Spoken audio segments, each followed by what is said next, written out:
Educating, informing, serving. Fact TV, keeping government honest. I'm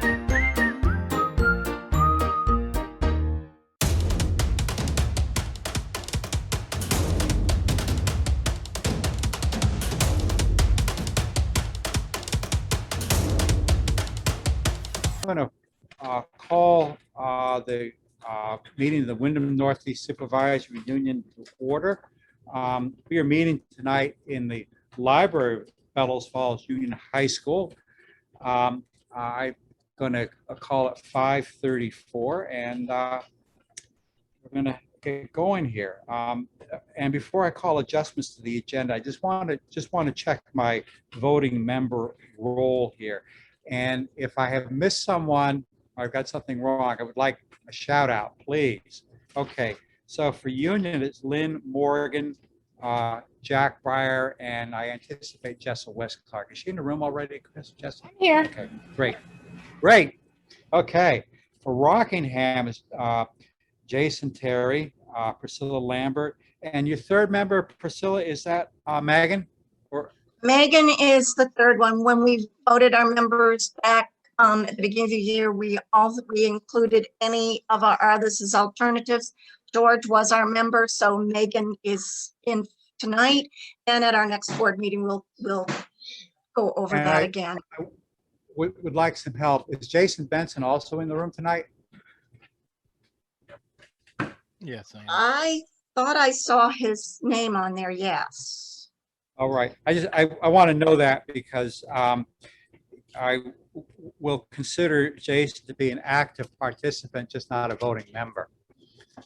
Okay. If I have to step out at any time, David, and Jason can take over if I'm out, because I'm trying to run two meetings at the same time here. Understood. Okay. Thank So you. if you need to pass the baton, just checking with voting members tonight. Any objection to that arrangement, anyone? Sounds satisfactory then, Priscilla. Thank you. Okay. High school Thank is you. David, Deb, and Molly. All right. Adjustments to the agenda. Do we have any tonight, Chris? Okay. Communication and public comment. Do we have anyone for communication and public comment? No one in the chat. Okay, well, actually, I was passed one, and I said I would read it into the record on behalf of June Streeter. And June's remarks are as follows. As most of you know, I am not a fan of children having to wear masks all day at school. The human body was made to breathe back in our own carbon dioxide, waste gas. The human body would have been designed as such. This has not worked out well for our minors, having to wear a mask all day, every day. These kids have been hanging out together all summer, some playing sports together, maskless, I might add, and Windham County has 0 new cases and have not had any for a while now. There have been several studies completed that state wearing masks does not even keep you from getting COVID or passing it along to others. Our children have suffered enough. Please do right by them and not mandate masks. As far as item 7D, that's a reference to tonight's agenda, I, for one, will not have my children vaccinated against COVID until it is approved by the FDA. If this vaccine is so safe, why does it have just an emergency use authorization? Why hasn't it been approved by the FDA yet? Why did the CDC just change their reporting guidelines to state if you have a patient that has contacted the COVID virus and has been vaccinated, you, meaning hospitals, are not required to report it as a new COVID case? And why do each of the manufacturers of the vaccines have their own reporting of side effects from their vaccine? We can research this until we are blue in the face. Each site will say what they want you to know and not the real facts. It is truly sad that we will not know the real side effects of this vaccine for another 5 or 10 years if we're lucky. thank you for taking the time to read my email into the record. Hopefully, you will be open enough and keep your personal political feelings out of your decision and do the right thing for our children. These kids have lost a year and a half of their life as far as developmental and emotional growth and the madness. This is signed once again, June Streeter, concerned parent. June is one of my Westminster constituents. Okay, and we will obviously be spending some time discussing June's concerns when we get there on the agenda. So, any others, Chris? Brenda? I had one that came on an email. I didn't know if you wanted to read it or for me. I didn't know where it fits in. Brenda, I'm going to suggest you could read it or I could read it. Okay. Rockingham would be your constituent, I believe. So All right, would all right, you do that, please? All right. I received an email and I'll read it to you. My name is Colin Kimball and I'm a resident of Rockingham. I saw discussion of possible vaccine mandates on tonight's agenda. The fact that this is even up for discussion is travesty and a disgrace to American values. The school board does not have the authority to mandate vaccinations into the blood of our children, especially not vaccines that have only been approved for emergency use and have been shown to be ineffective at granting immunity to the COVID-19 virus or preventing the spread of said virus. Should the board step outside of their authority, I will personally write a letter of exemption based on religious reason and provide it to every person, parent, and student who asks for it. The letter would be, of course, include the relevant legal precedents to guarantee they are respected by the schools. Children have the right to make their own healthcare decisions, and I will make sure those rights are not infringed upon. The fears of the supervisory union and school staffs have taken enough from our children over the past year. It's time to stop running and start providing our children with the education they have a right to. This has gone too far. Enough is enough.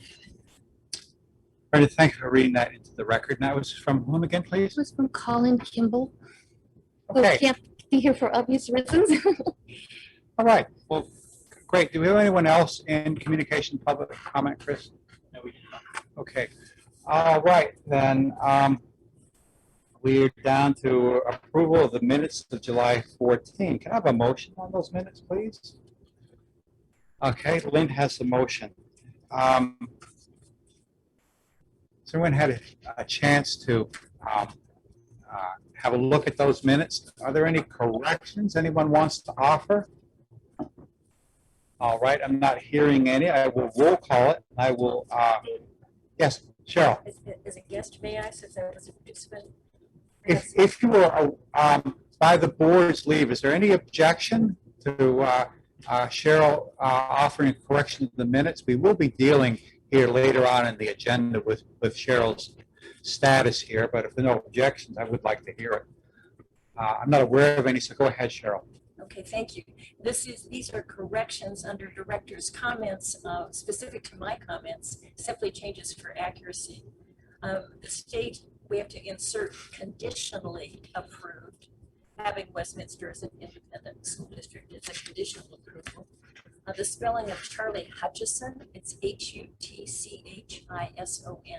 not as it's spelled here. And then it says the board does not take responsibility until 2022. I believe the board does not have authority until 2022. We do have responsibility as elected board members. And then the next couple of sentences, work with Grafton and Athens on the financial terms. The voters will be voting on the financial terms and will vote to increase the board from 3 to 5 members in August. The date March is incorrect, and I just combined those two sentences. And that's all, but thank you for the record. All right. Can I have a voting member move the corrections? Jason, would you mind moving those corrections? I wasn't here for the meeting, so I don't move those corrections. Okay, Jack has got Jason, I have a question before we do it anyway. Can Cheryl repeat what she said about conditionally Does that go with conditionally independent district? And can she address what she said about responsibility again, so that I'm clear before we vote? Cheryl, you are queried. I am happy to do so. The sentence previously read, the state approved having Westminster as an independent district. It's accurate to say the state conditionally approved. We have conditions to be met. And the other sentence had read, the board does not take responsibility until 2022. And I have said, to be more accurate, the board does not have authority until 2022. Thank you. All right. David, Jack? please thank her for clarifying that for me. I'm sorry, Priscilla. Could you state that again? I said, please thank her for clarifying that for me.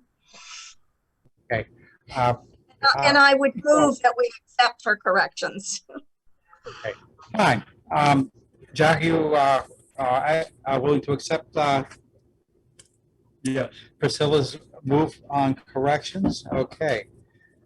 I just need to keep track here. Okay.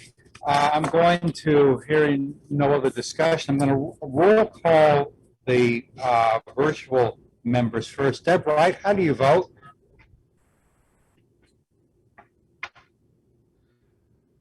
Okay, I'll come back to Deb. I believe that Molly has your vote. Brenda, are you here, Molly? I assumed right. Brenda was here. I was just listening. Okay, all right. Well, Brenda, how do you vote? Yes, aye. Okay. Priscilla, how do you vote? Aye. Megan Applegate, how do you vote? Aye. Thank you. Jessa West Clark, how do you vote? Aye. Deb, are you in the room now? Okay. Jason Terry, how do you vote? I was absent at the last. So you wish to abstain? Abstain, please. Okay. Lynn Morgan, how do you vote? Yes. Jack Pryor? Yes. All right, thank you. We got the minutes. Policy Committee update, second read on McKinney-Vento. I believe this is your committee, Priscilla. So I would like to recognize you so we can get some instructions as to what you want us to do here. I'm hoping that people had a chance to go over that with the corrections that we put in last time, and that they are set with being able to approve it as the second reading. So I would make a And motion to approve it as the second reading. I'm going to ask for a clarification from Pat, and that is, Chris, help me here. On the second reading, we can then warn for adoption. Is that correct? Yes. that Which is would correct. mean that we would adopt at a subsequent meeting unless we need to do more work on it. Can you amend your motion to move the second I'm reading? glad warn- to, David, just to add that we will also warn to accept it at the next WNESU meeting. Wonderful. Thank you, Priscilla. Okay, we have a motion on the floor. Is there discussion? I think I will just query my remote members. Let me see here. Jason Benson, if you're with us, do you have any question or comment on the motion under consideration? I do not at this time. Okay. Let's see here. Jessa West Clark? I don't have any comment, thank you. Okay. I think I know where you're at, Priscilla. Megan? Nope, no comment from me. Thank you. Okay. Right, if you're back in the room. Question or comment on McKinney-Vento, second read, warrant for adoption? I'm sorry, could you just, oh, that's the motion. My computer crashed, so I don't know why.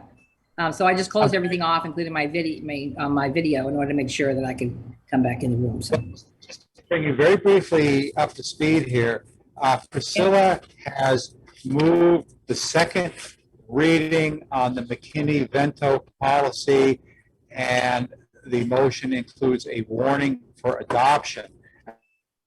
Okay, thank you very much. That's what I thought. All right. I'm good. The query is whether you have any question or comment on it. Are you not? I'm guessing we're okay with you, Deb, because we'll come back in a moment for a vote. Anyone here at the table? Okay, I think we're ready to vote it then. I'm going to once again roll call it. I will start with the remote membership. Deb Wright, how do you vote? Pass on me. I'd like to come back to me, would you please? I'm thinking. Okay, fine. Thank you. Priscilla, McKinney-Vento, how do you vote? Aye. Megan Applegate, how do you vote? Aye.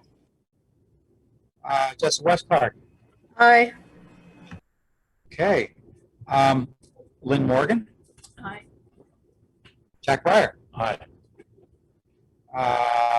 Jason Terry. Aye. Deb. I'm back ready. to you. Aye. Aye. And Brenda. Aye. Okay. McKinney-Vento passes. Thank you for that. Superintendent's report. I had some back and forth with Chris over district-wide calendar. And the comment that I want to make here is I very much appreciate seeing a school calendar, and after my eyes adjusted to it, I did understand that there was a color key for what we would call somewhat non-school events, such as select board meetings, and I'm greatly appreciative to see that.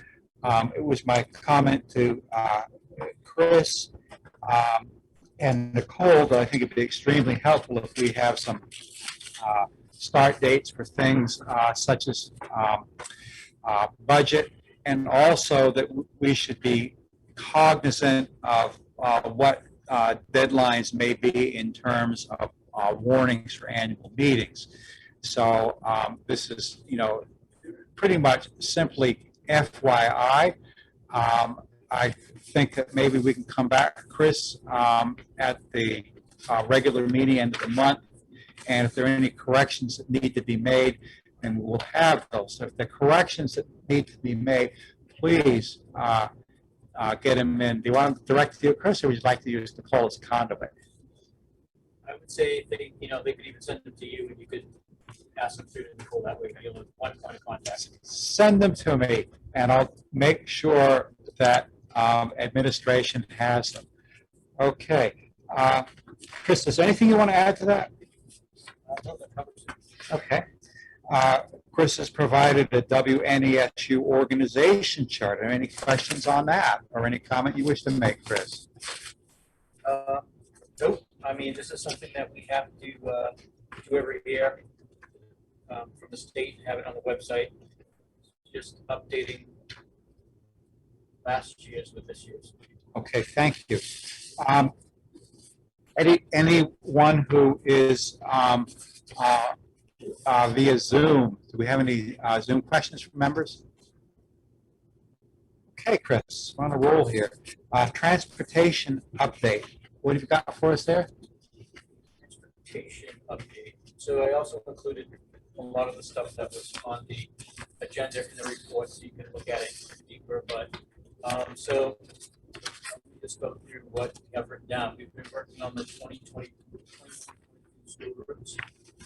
The transportation survey went out Monday, August 2nd, and which they're due back today. So we can start reviewing the routes and finalize them. We're going to stop the door-to-door as we have in the past, and start. We'll have a main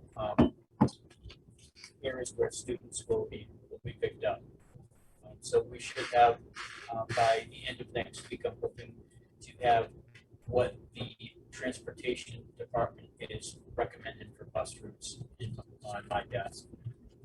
Transportation department has been driving the summer school camp routes this summer as well. They have trips every Monday, Wednesday, and Friday. Summer school is very busy, and it's also going very well this year. And they've been working with ATG truck service in Catamount to get the buses, mini buses that need fixing available and ready to go for the school year. We had a few buses picked up and brought down. They were under warranty. It was just some bolts that went on the muffler, so that they came in, picked them up from Maine, and so they're under warranty, so it's not costing us anything. Staying on top of all state reports like we do in every department. And I think they jump right down to the biggest here is that we currently have 15 buses total, with 13 buses that are 77 passenger and 2 that are 24 bus passenger. And I provided in the report for you the how many buses along with what years they are. So according to the report that was given to me, we have 1 bus that's 21, 2 buses that are 19, 4 buses that are 18, 2 buses 17, 2 buses that are 2016, and then we have 1 bus from each in 15, 13, 10, and 9. Chris, one question. Do I recall that in your report there was news that there were changes in the training standards for bus drivers? Yeah, they tweak them every year a little bit, especially this year with everything going on with COVID and everything. Okay. The most recent changes we're having, not just the drivers, but it's the procedures for drills for not, for exiting a bus. So we got that stuff today. So they have, the state has tweaked that up today as well. That's the problem. They keep really tightening what bus drivers need to drive buses in the area that's already a shortage area.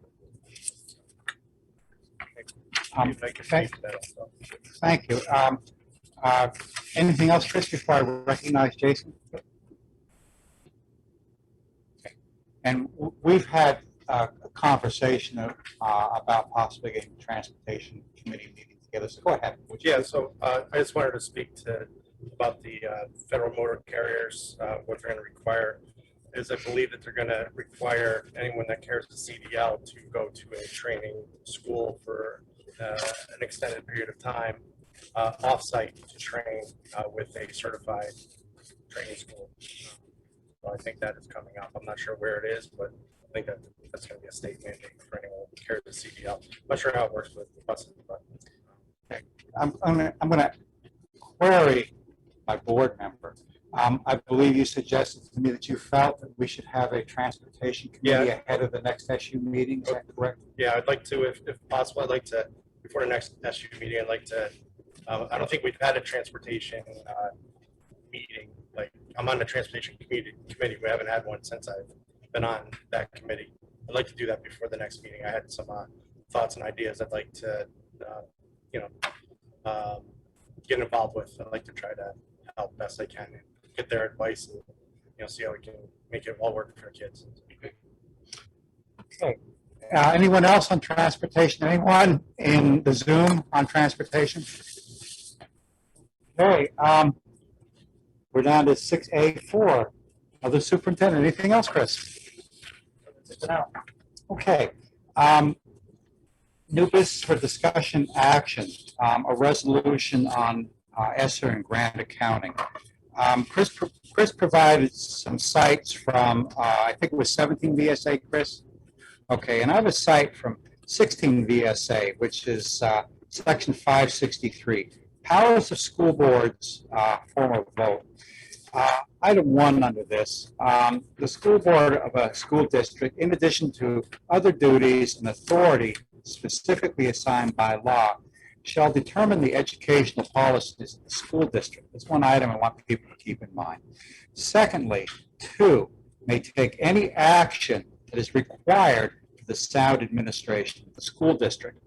And Chris and I have had some discussion around this one as well, and I believe very strongly that when we were talking about the kind of funds that ESSER is providing, that it's very difficult not to be bumping in at the very least to potential policy issues.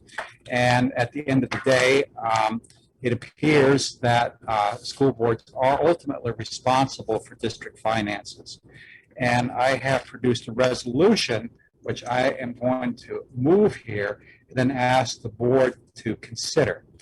And the motion is, be it resolved that the superintendent of the Wyndham Northeast Supervisory Union and all other administrative personnel within this supervisory union shall not expend and or encumber any monies that are received and or that are to be received by the superintendent and or any other administrator within this supervisory union and or by this supervisory union itself from any ESSER grant funds and or any and all other grant funds regardless of the sources thereof.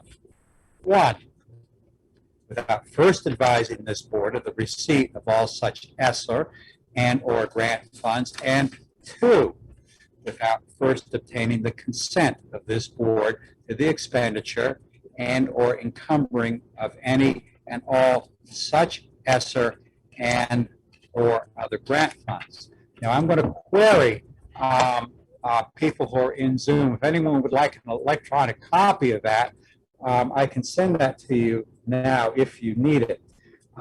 So I will ask. Deb, do you want a copy? Certainly, although I would suggest that perhaps the word future turns up in there somewhere too. Future grant. Okay.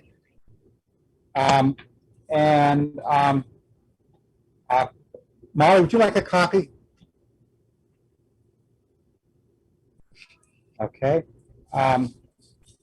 Priscilla, do you want to have a copy? Email it to me. Okay. I would like a copy, yes, please. Also, I've got a question. I've got one question on it. Should I ask the question now or wait? Well, I want to find out who wants copies, because I'll boom them right out of here, and then we'll get a wiggle on with discussion. Megan, copy? Yes, please. Okay. Jessa West Clark. Yeah, I don't know, for the sake of time, do you just want to send it to the whole board mailing list? Actually, I think I will, in fact, do that. And that's what I will, in fact, see if I can't do forthwith. Oops. Oh, boy. I'm going to open it up for discussion, Priscilla, because I thought I had these all lined up in the queue for tonight, only to find out that I don't. On this one, anyway. So, Priscilla, you were recognized? My question is that I would assume that that has to go to the other boards too, and so that should be put on our agendas. My response to you, Priscilla, is that grant administration occurred through the supervisory union, and while grant expenditures will affect local districts, a federal grant being administered here is under the purview, ultimately, I believe, of the supervisory union board. It certainly doesn't preclude discussions at local boards about it, but I think that this is the appropriate board to respond to it. Thank you for answering that. Appreciate it. Okay, and I will now see if I can't get this out expeditiously. Other discussion? David, I have a Jack, question. yeah. Okay, Jack Breyer is recognized. Okay. I've been thinking about this a lot today, and have made a number of calls. And here's what I come back with. This board and the other boards of the WNESU do have budgetary authority, final budgetary authority over all monies, and that includes monies from taxpayers includes money from third-party sources. And we should affirm that. At the same time, what we don't do is we don't assume line item authority on the budgets that we raise from taxpayers. And I think that I fully appreciate and agree with the sentiment that the chair has put forward that we should have oversight. I think this assumes a line item level of authority that I'm not comfortable with. I think that it would be proper, and I hope that it would not be too great a burden for our administration to provide for us a budget that to tell us where they spend the money, and that budget should go through some formal approval process. I don't think that's a major item. I think that, unfortunately, the way this is written, it literally says that on a piecemeal level that the board will any encumbrances have to be subject to a vote of the board. We don't do that when we encumber money in the budget that where we raise money from taxpayers. And I think that for consistency's sake, and I don't know if our chair is open to it, if we change this to say something a little bit more general, that resolve that the boards of the WNESU shall assume the same budgetary oversight for ESSER and other third-party funding that we provide for funds directly raised from taxpayers. I think that's a cleaner resolution. And I'm wondering if our chair would find that a sufficiently friendly amendment that he would accept it, rather than something where we get into an issue of what I think this breaks down to something that's a little bit more of a line item thing, and I'm not comfortable with this language. Jack, you want to restate your proposed amendment? Yes, I mean, this is sliding off my nose. Resolved, the boards of the WNESU shall assume the same budgetary oversight for ESSER and other third-party funding sources that we provide for funds raised directly from the taxpayers. That's very short and succinct. I'm going to withdraw my motion and recognize Jack Breyer, and then I will take your hand, Priscilla. Well, go ahead, Jack. Make that motion, please. Again, I move that this board pass the following resolution. Resolved that the boards of the WNESU shall assume the same budgetary oversight for ESSER and other third-party funding that we provide for funds raised directly from taxpayers. And Jack, I'll give you the opportunity to speak to your motion again, and then I'll get to Priscilla. The reason for this is we do have legal responsibility for all monies coming in and out of this institution and the various individual boards. We go through a whole process of budgetary approval every year. You know, we occasionally will ask questions about a particular line item, knowing that in fact we're not doing a line item vote. We're doing a vote for the total amount, saying within reason, this is what our expectations are for where the money is spent. Now, it may come that money is not spent quite the way the budget is outlined. We don't object to that. We don't require changes from that budget. But we do want some accounting as to what the broader plan is. I think that we don't want to hamstring our administrators, because I would resent that deeply if I were the superintendent. But I do think that guidance and input is an important part of our oversight process. And I don't think it should be too burdensome for us to have an outline of it and support a resolution of approval. And that's what I'm suggesting we do instead. And I'm hoping that our administrators are more comfortable with that, and that the board feels they still preserve their oversight role.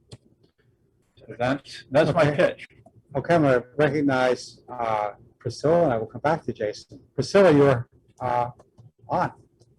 Okay, in the first place, David, I like yours better for the simple reason that that shows us funds that are coming in. We do have some knowledge of those, just like we do any funds that come from any other outside force uh, place. They have to go to the boards and the boards have to accept them before they are distributed out there. The budget, they can move any line item to any other place basically on the line item, and by taking Jack's thing and putting it on as the same as the budget, we have basically not lessened by far our fiscal oversight of what's going on. Thank you, Priscilla. You may want to consider offering my previous motion in the form of an amendment. However, I would like to hear from other members first, and then certainly I would entertain that if you feel strongly that that's the preferred alternative here. So I'll query the room first. Deb Wright, Jack Dyer's motion. Do you have a question or comment on it? I think it's too vague. That's most of my comment. We've already approved tax dollars. That means it's already passed through the process with the board members. However, any other grant money has not. And just like when someone leaves us money or wants to donate money to us, the individual schools have to come to us and ask us to accept the money. The same thing goes with grants. I do not believe it should go past us without an approval from us in order to go forward on the usage of such additional funds. So I think that Jack's is too vague. Okay. Megan Applegate. I don't at this time, David. Thank you. Okay. Jessica West Clark. We have an administration team and a professional accounting staff, and I don't feel it's the position of the board to do any kind of line item. I would like to know where we're spending this money, but I don't feel it's our place to give them a yes or no. I trust them to put together a good plan for it and obviously provide a good accounting of it. But I don't think the board should have any kind of line item control on any part of the budget. Okay, thank you, Jessica. I'm going to hand up. Sorry to interrupt. Molly's had her hand up. Oh, thank you. Molly. Molly Bannock? So I'm here. I totally agree with Jessa, and we have an administrative team that we have in positions to do this, and I think that what Jack is trying to do is let them do their job, and then bring it to us and show us what their thoughts are, what the budgets are, where they're going to do this. But for us to feel like, I think if I was in their position, I would feel like you don't trust me to do my job. And I think that we have to be very careful as far as respecting their job. And, hopefully, when you hire people, you have them in a position where they know what they should be doing and they're going to do the right thing. I think that Jack's motion is a much better approach to this. Thank you. Okay, thank you, Molly. Anyone else in the Zoom before I recognize Jason Terry? Jason Terry. Can you please explain to the public out there that might be watching what exactly is ESSER in case they don't know? They haven't been a board member for 50 years. So. ESSER, and I'm going to ask for some help from Flora, who is our business manager, are part of the COVID recovery grants that the federal government has been providing. Is that a true statement? It is. Okay. Now, there are currently have been, and I believe we're up through 3 rounds of grants. And for this, I'm going to go to Lynn Carey, because Lynn, if there's anybody at home who is not aware of this, is a grant magnet. And Lynn has done an absolutely magnificent job of securing ESSER funding for this district. So I'm going to ask you, Lynn, as briefly as possible, just to give us a definition of the current round of ESSER grants, which I believe are ed recovery and also infrastructure. So in just a few words, if you will, given the fact that I can always use the instruction, and there are plenty of people at home who wonder what on earth we're talking about. So help us, Lynn. ESSER is part of the CARES grant that came from COVID related restrictions that were down for everyone. So the whole economy kind of stopped.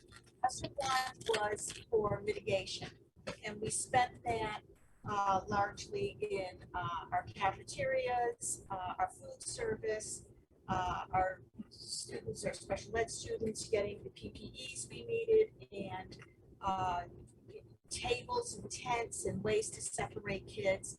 So that was used to mitigate the effects of COVID after we went into remote, and then we came back out into hybrid. ESSER 2 is what we're working on now. ESSER 2 is the recovery phase. So we're not only recovering academically, we're recovering socially, emotionally, and we're recovering truancy, and it's called engagement. So students who are absent, who got used to not coming to school, that kind of thing. ESSER 3 is the big infrastructure grant, and that is just to move us forward to get America working again, like the old ERA funds from Obama. And we haven't even gotten there yet. We're still working on the ESSER 2. So a lot of the ESSER 2 money that we've spent has been spent on summer school, summer programming, which I just need to tell you was extremely successful and very well done. And yes, I worked very hard on it, so thank you. So that money is still there. It's waiting. Chris is meeting with his focus group and to get meaningful input from the people in the stakeholders in the district to decide how we're spending the money and what we're going to do.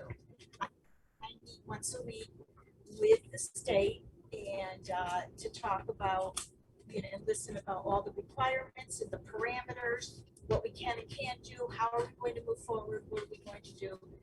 And that's been going on since early March. So every Wednesday morning at 9 o'clock I meet. And then Chris meets with the superintendents and the Secretary of Education, and they go through what is necessary on that end.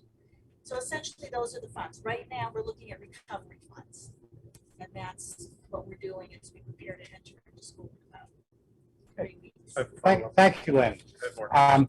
I believe that was Jason Terry question. I'm going to go back to Jack Breyer. I'm going to come back to Jason Terry. So go ahead, Jack. There was a question about money coming in and the ability of the board to accept it or to have a resolution of acceptance. I would think that my resolution as written does not preclude that. In fact, if anything, would rather encourage it. I think that there are at least imaginable situations where a grant, either from a private institution or from a government authority, might be a poison chalice that we didn't want. You know, say in a future administration gave us extra education money on condition that we didn't teach about the Civil War. We might turn that down. There are things where we might turn them down, and it's reasonable to say, here's the money that we're getting, here's why. That's part of the oversight process. And I don't think it's burdensome. It's just saying, here's what it's for. Do you approve it? Do you approve accepting the money? Everybody says, sure, money, we like that. And that would be the process. And we would ask questions about where it was intended to be spent. And I would assume that in most cases, there'd be at least an outline level budget to tell us what they're going to do with it. That's not, again, it's not a line item authority. It's none of that stuff. It's just keeping us involved. And if we don't like it, we can say, come back with something else. I don't think, These are federal funds, so we can and should and do accept them. Right. However, everything we decide that needs to be spent is already gone to committee. And that is a committee of the recovery planning group. They are the ones that decide what we need to spend the money on, because it's called meaningful input from stakeholders. We can't just say, oh, we want to buy, a new ceiling. Lynn, I need to explain something to you. You're walking into a minefield here, because this is the collision between board and administration. And this board member feels very strongly that ultimately it's not a committee that has final oversight over ESSER funds. It is the board, which is responsible to the local voter and taxpayer for all financial transactions that occur within the district. Jack is cutting you a great deal of latitude here, and I would like to be able to support Jack's motion, and it's my belief that the board can always tighten the reins later, but I think it needs to be communicated clearly to administration that it is not administration's discretion. It is not a committee of administration's discretion as to how these funds are spent. Ultimately, the boards are responsible for what happens, and that's why we're having this discussion tonight. Now, I interrupted Jason Terry here because I promised I would go back to him, and I will. But what I am trying to do here is to find out if we can come up with a motion that a majority of this board can support and give you as wide latitude as possible, allied with what I would refer to as some real-time reporting about what you want to do with the money and why. Okay. We also need to remember that the federal government and the state government have to approve every single penny we spend. Right. So Absolutely, if we decide Lynn. we want to Absolutely. we But have if to your give them- board is not approving of it, then you have a roadblock which comes up before you get to the feds and the state. The purpose of this discussion is to try to work effectively with administration while retaining the board's statutory authority for fiscal oversight. And as I just said, Jack has given you much more leeway than your chair would have, and I know we have at least 2 board members here, possibly more, that would favor much closer surveillance of grant fund activity. Okay, I'm trying to see if we can't meet in the middle. Not the motion I necessarily want, because I put it on the floor and I took it off because I felt that Jack's was a compromise between the 2, shall we say, viewpoints. We also need to remember those deadlines so that we have to put this stuff in action by October. I think we're fully. Okay. For us Oh, to- okay. Well, I'm going to try to avoid debating you at this table, because I'm telling you bluntly, the board owns the final decision here. But I agree with Jack that in order to work effectively, we need to be able to delegate as much as possible to administration. But when you're talking $17.5 million, Lynn, that's a lot of money to turn a couple of kids loose in the candy store with. Okay, David, we're not kids, we're administrators. Jack, pardon me, Chris, I fully understand that, but tell me how you have been trained to spend grant funds which far exceed the annual budget of the 4 districts combined? That's a rhetorical question. And if you would like to respond to me, I will certainly give you that opportunity. Until then, I'm not going to sit here at a table and debate with you. It's fine. Well, thank you. It's Okay. fine. It will, it'll happen. It'll be whatever it'll be. If we leave funds on the table, we just do, and that money goes back to the federal government. Okay. Nonetheless, Lynn, I appreciate your oversight. I understand your viewpoint. I'm going to recognize Jason Terry. Thank you, David. So I don't have a problem with either motion. But I am a conduit for the taxpayer. And it says right here in the flow chart that we are the top people, and then underneath that, the superintendent works for us. And I think we got to be really careful with how we represent the taxpayer. And I would like the taxpayer to have full transparency of whatever goes on in the schools. So when we go to the meeting once a year and they're quizzing us, they know where all the money goes.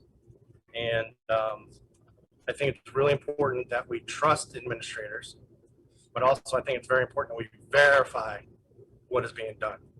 So that's the world I live in, and nothing's free. So that money's coming from somewhere. I think that's very important. So again, I don't have a problem with your motion or Jack's motion at all. Priscilla, back to you.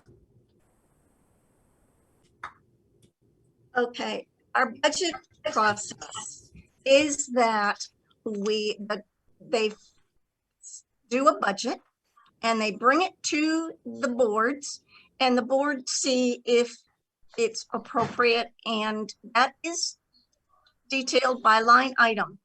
That doesn't mean they have to keep everything at line item when they find something during the year is movable, but it does give oversight.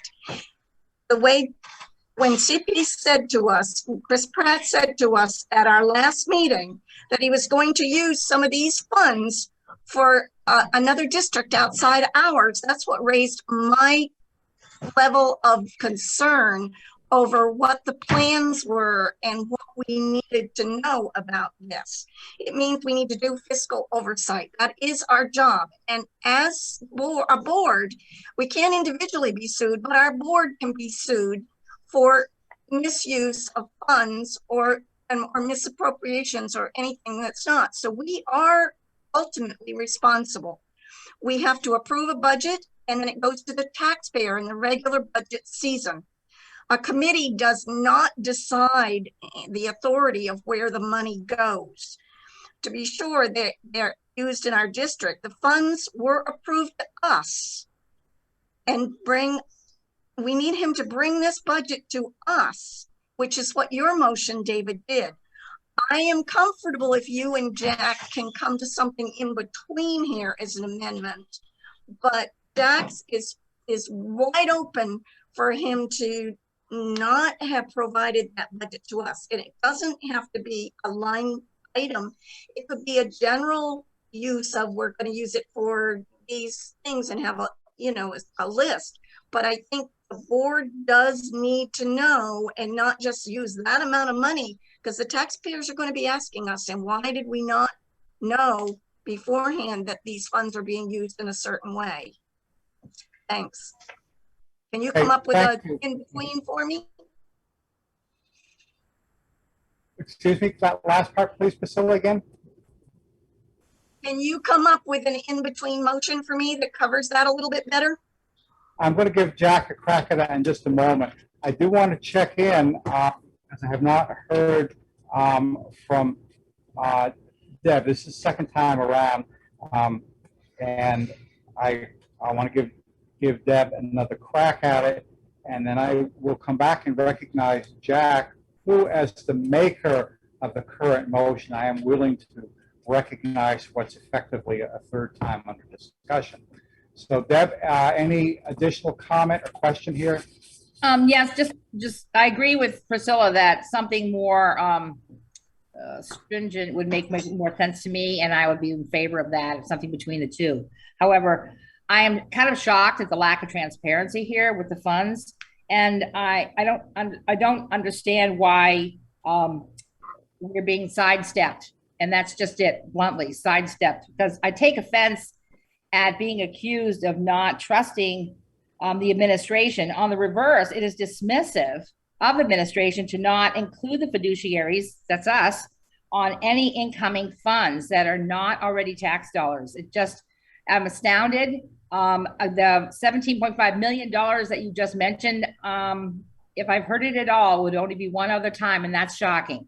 So without any laid out plans on what they intend to do with it, and in saying that that our meetings don't meet the deadlines, well, then you just call a special meeting, whatever you need to do. It doesn't mean we can't take care of our business, but we can't dismiss the business of the board as a fiduciary. We are the ones who will be in trouble if there's any problems. And I'm simply saying it's not a lack of trust.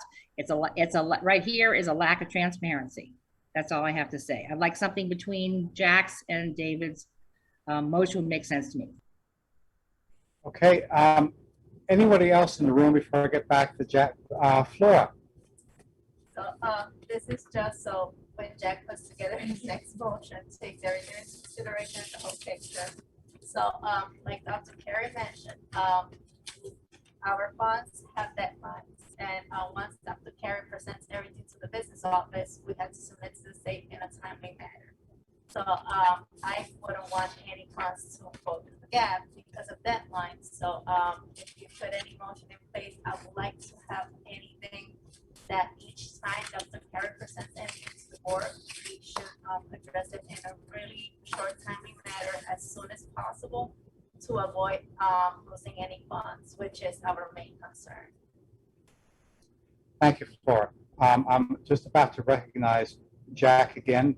One of the reasons we are having a meeting off schedule here in the middle of the month is so that we can trot this out for discussion. We have a couple other weighty items on our agenda as well, in the hopes that we can come back at the regular meeting at the end of this month and see if we can't reconcile the urgency which administration feels with the concern that obviously many members of this board feel over financial oversight. Okay, as I said before, I would like to find that middle ground where we can all love each other and do the best we can by school. So Jack, you were recognized here. I'm going to play the role of the Supreme Court and talk about legislative intent. What is this intending to do? This is intending to do all the things that my colleagues that are speaking to us remotely want us to do, because there's no difference in this process as outlined or a lessening of oversight than there would be for money raised from the taxpayers. And if you all, and I'll say this to anybody here, when we started our budgetary process 2 months late, as we all remember, and we ended up jumping through hoops after hoop, special meeting after special meeting to get the whole bloody thing wrapped up. So I think we are perfectly capable of having an impromptu online meeting. I do think that when we talk to taxpayers, the one thing I do not want to go to taxpayers and say is, gee, there was this $5 million that was on the table. We screwed around with it and we didn't get it. That would not go well, I think, for most taxpayers. You know, we know right now that we have problems with the air handling in this building. We have infrastructure money available. We know in Grafton we have structural issues, and we have playground issue. We have a number of issues. I don't want to be able to say, gee, we have the money, but we frittered it away through useless debate. We're not going to do that. But this is intended to say that the same process we go through. When Chris say, here is a model of a expenditure for this money. This is we've consulted with this community-wide group of which several of us are members. This is our proposal. We'd like to have an up or down vote on this. Ask your questions, and then we'll move on. I think that seems like a reasonable thing to do. If people really say, why on earth are you painting the brick wall at the Westminster Elementary School, and we can't possibly spend money on that. Well, you know, they'll be able to make that change probably on the spot. But that's what we're talking about. Same kind of thing. We do it all the time.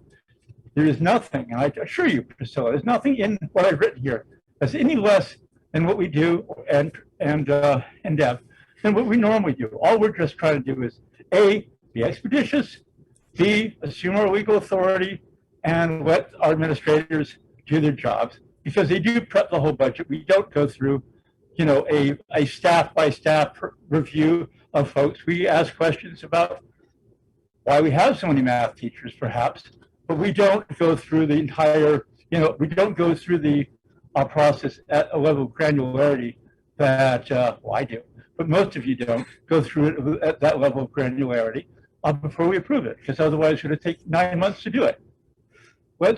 I ask folks to understand the intent of the resolution as written. I will be the first to object if there's any shortcuts, I promise you. But on the other hand, I want our administrators to know, because I do think there is a trust issue implied in some of this stuff, that we know that they're smart. We know that they would have got the money if they weren't so smart, and that they're providing money that otherwise is going to have to come out of the taxpayers' hide sooner or later, and this whole process is intended to avoid that. So that's why I'm going to ask for your indulgence to leave the resolution in its current form. And if you feel you have to vote against it, so be it. But I'm not prepared to change it at this time. Thank you. Okay, I'm going to speak to the members who are skeptical of the motion and tell you that I intend to support it. I have two reasons. One is personal and one is strategic. On a personal basis, I want to work with administration, and I would like to have both mutual trust in both directions. And I feel very strongly that administration has heard our concerns tonight. And I am hopeful that what they have heard is that this board needs an accounting for ESSER funds. And Deb has raised the issue of why we might spend money up at RVTC, and I would like to hear a proposal. I'm interested. And that's the personal side of it. The strategic side of it is this. We will be meeting again on August 25th. And at that time, if we feel that administration has not been sufficiently transparent, to use that wonderful word, as to what their plans and intent is with regard to ESSER funds, those of us who have voted in the majority can ask for a reconsideration of that vote, and that reconsideration might very well take us back to the motion that I entered on the floor to begin with tonight. So what I'm asking the members to do is to grant both your chair and your administration some forbearance, use Jack's motion, and see where we end up here in 2 weeks. If we're not happy with it, those of us who have voted in the majority in supporting an outcome certainly are entitled to ask for reconsideration. The Robert's rules say that members will speak only twice on an item, but I do want to go around one more time and give people the final opportunity to comment, or if you feel very strongly, amend Jack's motion and see where we come out. But it's the chair's strong desire to support it and see if we can't work collegially with administration to get what we all want. Okay. Before you go around, can he read the resolution so we know what we're commenting on? Thank you, Jack. Would you mind? Well, just a second here. I gotta pull it back up. It's on the fall in the picture of my grandson. Okay. Resolved, the boards of the WNESU shall assume the same budgetary oversight for ESSER and any other third-party funding that we provide for funds raised directly from taxpayers.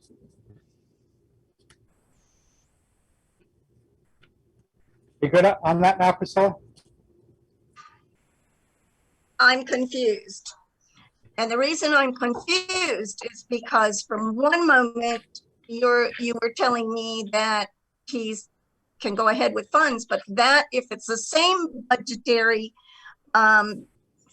constraints that we use for our budgets, then it does have to come before us, like I said, in the form of what he's proposing with items listed out before funds are expended. Is that correct?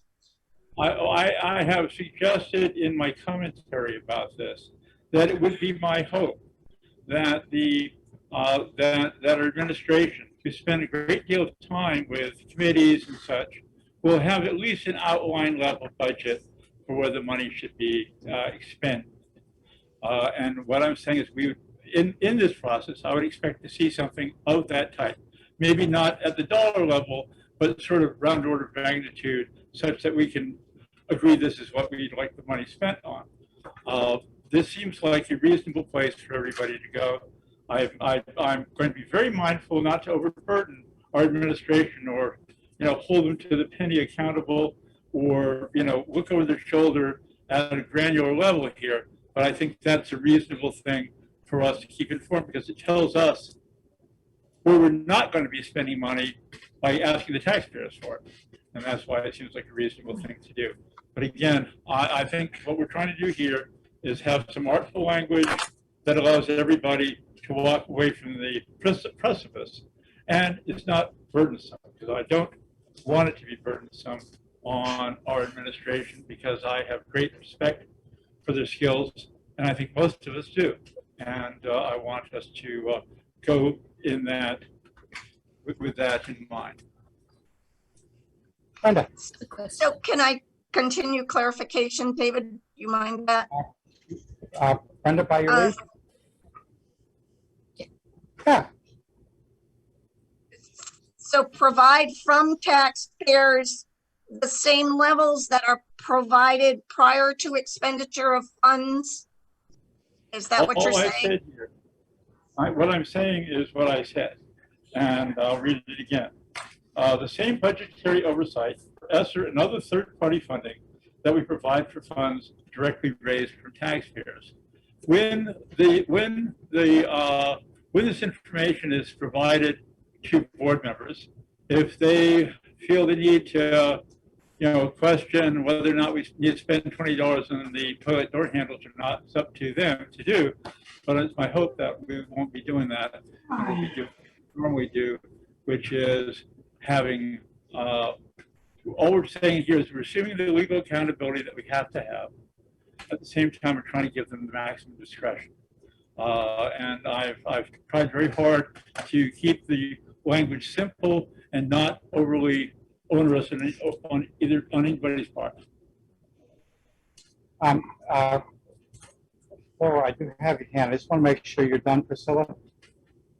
I just want to make sure that, because with budgets, I want to make sure I'm understanding, because with budgets, that stuff all has to come to the board first, and then it's sent to the taxpayers and voted on, and before funds are expended. And I'm assuming that that's what Jack's motion is saying. Thank you. Jack, I do need to recognize. I do need to recognize Brenda. I have had a hand from Flora. I do want to check in with others who are remote, go around the table, and we'll be hopefully coming up to a vote within the next 5 minutes or so. Brenda. Okay, question with Jack's commentary. Do I understand this right? The administration goes to their committee and brings the funds. And then they bring the outline, the administration, then after the committee does that, brings a proposal to the board?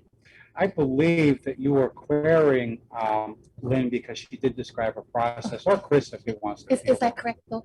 Because my question was in regards to Jason, and also about where the taxpayer comes in, because I'm confused a little, not confused, but I'm a little bit trying to understand the difference between the two resolutions in this way. So the budget and then what Priscilla just said. So the taxpayers vote in a board member to support or to represent them. And then the board members work with the administration.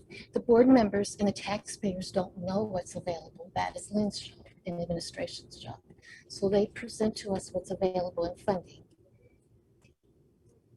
The committee is made of board members, parents, Yep. teachers, and community members. Yep. And they meet once every 2 or 3 weeks. My And understanding that's your is- stakeholders. And then they talk about what their priorities, they break into groups and they discuss the But they priorities. only know what to discuss because you've told them what's available. So, like I'm wondering how do we know what's available if we don't pay attention? And that's your There's stream. 12 million in ESSER 3 we haven't even touched. We Yep. don't have access to. Yep. Right now, we're working with about 5.5 million from ESSER 2 for Yep. recovery. The meetings that they have generates what it is that we're bound by law to have these meetings to Yep. tell us, inform us of what we need to do or what they feel we need to do, and that's where we. Oh shit. Hello. Yeah. Did someone say that was? Um, Who said that? But hopefully, we won't hear that remark again. Well, those are the Yeah. meetings. and Brandy, Crystal have knows you- No, the no, meetings. no, that's okay. What I was just trying to clarify is that we shouldn't be fussing over the fact that if you administration bring it to the committee and then bring that proposal to the board is still involved in what goes on, because you're saying we vote up and down. And then, I yeah, think what you're talking about is very simple. Yeah. That we get the ideas from the committee tells us what they want. There's Yeah. board members and people on this committee, Mhm. teachers, and everyone. And then what you want us to do is come to you and say, we met with them. They're saying we need this technology thing. We need this teacher. We need this. And then you folks would say, okay, we think that's a great idea. What do you mean when you say this technology thing? And then we can explain it. And then I would put it in the grant. Mhm. And it would have to either respond to or overcome or prepare for Mhm. COVID. It all has to come back. I can't just. right, because it's a say CARES I Act like thing, it. yeah. And then the AOE would approve it. And then when they approve it, then I would procure the funds Yeah. and go through whatever our RFPs, for proposals, Mhm. whatever it takes, and then we would spend the money. So my only thought in that, in your commentary, we're still as a board involved in the fiduciary part of it. And we still have answers for the taxpayers. And some of the taxpayers might also be on the committee. So we still have all that going on. All that to say, I like the commentary because it helped me understand the resolution. That's my understanding of Jack's motion, Brenda. Thank you. Or you had something you're going to help us with? So just a question with Jack motion. So this is not gonna be treated as how you guys do with the warrants, because No. warrants, it will be just a pre-approval, like you pre-approve the budget. Okay, thank you for that. All right. Molly Bannock, if you're with us, comment, question? No, I'm good. Okay. Jason Benson? Yes, thank you, David. Okay. I just go back to some of the discrepancies I've had in the past and previous budget concerns and the whatnot. Benson, speak And- up a little. Yeah, let me get my microphone up here. Is that better or worse? I think that we, as the boards, we have to have the final oversight on all of these things. It's our duty to our community. We are the intermediaries between the administration, the teachers, and the public. So it's, as long as we have the final yes or no, not dollar for dollar. No, I agree. We don't know dollar for dollar what needs to be done in these schools, but there are priorities. And one example, I wouldn't say replacing seats in an auditorium would be more important than perhaps an air exchanger that nobody knew how to turn on last year. So, you know, those are some of the things that we just need to be aware of and have the final vote on. And I think that there needs to be contingency plans so that they can move forward quickly with this and get us the budgets quickly so that we have a chance to review it and get back to them so it doesn't get stalled out and tabled until, you know, indefinite time in the future. But that's it. That's my take. Thank you, Jason. Megan Applegate, Yeah, question, David, comment? I've had a couple questions and I've raised my hand here, but they've actually all been answered or spoken to in the process. So I really don't have anything. I appreciate Jack rereading his resolution. It helped clarify for me. So thank you. Okay. And I apologize to you, Megan. I have some difficulty following the screen, so I'm calling people by name here. Let me see here. I've heard from Molly. While you're looking, David, would you please clarify who this committee is? Because if it's the recovery team has not discussed where we're using this money, and that worries me. So I don't know who's on that team she's talking about, the committee she's talking about. All right. I want to quickly check in with administration. Is that a Lynn question or is that a Chris question? I can answer that question. Okay. Yes, please, if you would, Chris. The recovery team in that process haven't gotten to that point yet. Like we said, most of the money we've already spent was has to do with the summer program. We haven't spent any money outside of that because the recovery team is not at that point yet to say this is how we feel based on our inquiry and our mission and goals that we set, that we haven't gotten to the point yet to say this is how we need to spend the money. And we have 3 or 4 board members on that committee. So you have not seen where the money's been spent because above and beyond summer school, it hasn't been spent. Because the recovery team is not at that point yet to recommend what it should be spent on. Okay, thank you, Chris. There's your answer, Priscilla. Okay, Devin, I'll go around the Because table. we were told, David, that we had discussed it, and now the administration's admitting they haven't. Again, transparency is what is the issue here, and the communication.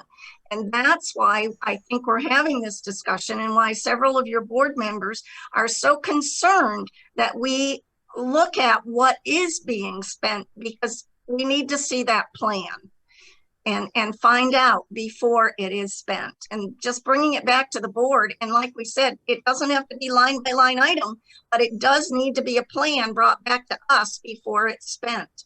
And as long as Jack's motion can cover that it's going to come back to us first, then I think maybe the board members can possibly support it. But I can't support something if we're not going to find out about it first, because then we don't have that transparency. And that's part of the issue here. I've got a couple of hands here for the purpose of clarity, and I do have your hand, Lynn. I will ask Chris if you could respond to that briefly, and then I would like to see if we can close it out. Go ahead, Chris. People keep talking about transparency in the plan. Transparency is the recovery team that's made up of 30 people.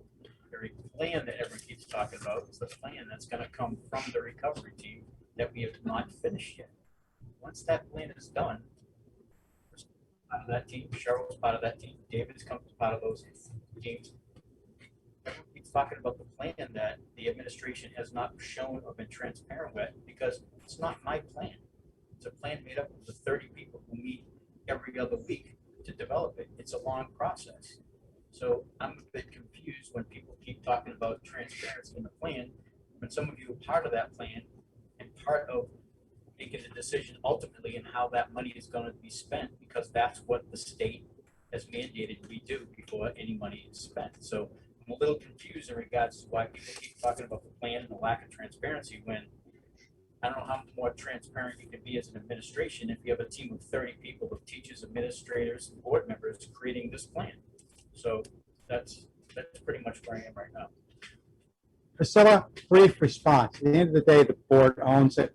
When we get to August 25th, I anticipate that we can have a cogent discussion around many of the questions that you've raised, and also a better appreciation of the work that the committee that Chris has just mentioned are doing. Obviously, there's not a universal understanding of that work around the table.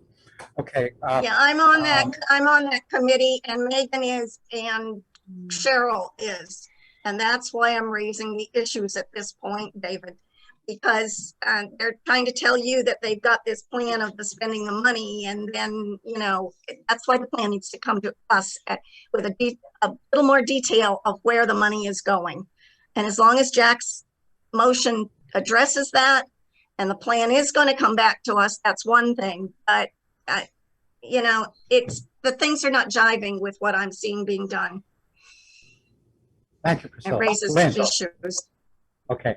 Regards Thank you to- all. I'm recognizing Lynn. Go ahead, Lynn. They're talking about the plans coming forward. The only plans are the monies that have been spent are for the summer programs, and those were presented to us, and we were all okay with it. It's the only money that they've spent, and that's the only plans that have been brought before us. So we have followed that so far. Mr. Chair, can I call the question? I think everyone is fairly convinced in their position. Okay. I do think we have talked this round and round. I'm going to seek a vote on this now. Priscilla, how do you vote? As long as it's coming back to us first, I'll vote yes. Thank you. Okay. Megan Applegate? Yes. Okay. Jessa Westclark? No. Okay. The brief moment so I can catch up here. Who else have I got out there in remote? Deb Wright. Your vote, please, Deb. I cannot support this, no. Yes, you're a no. Brenda. Yes.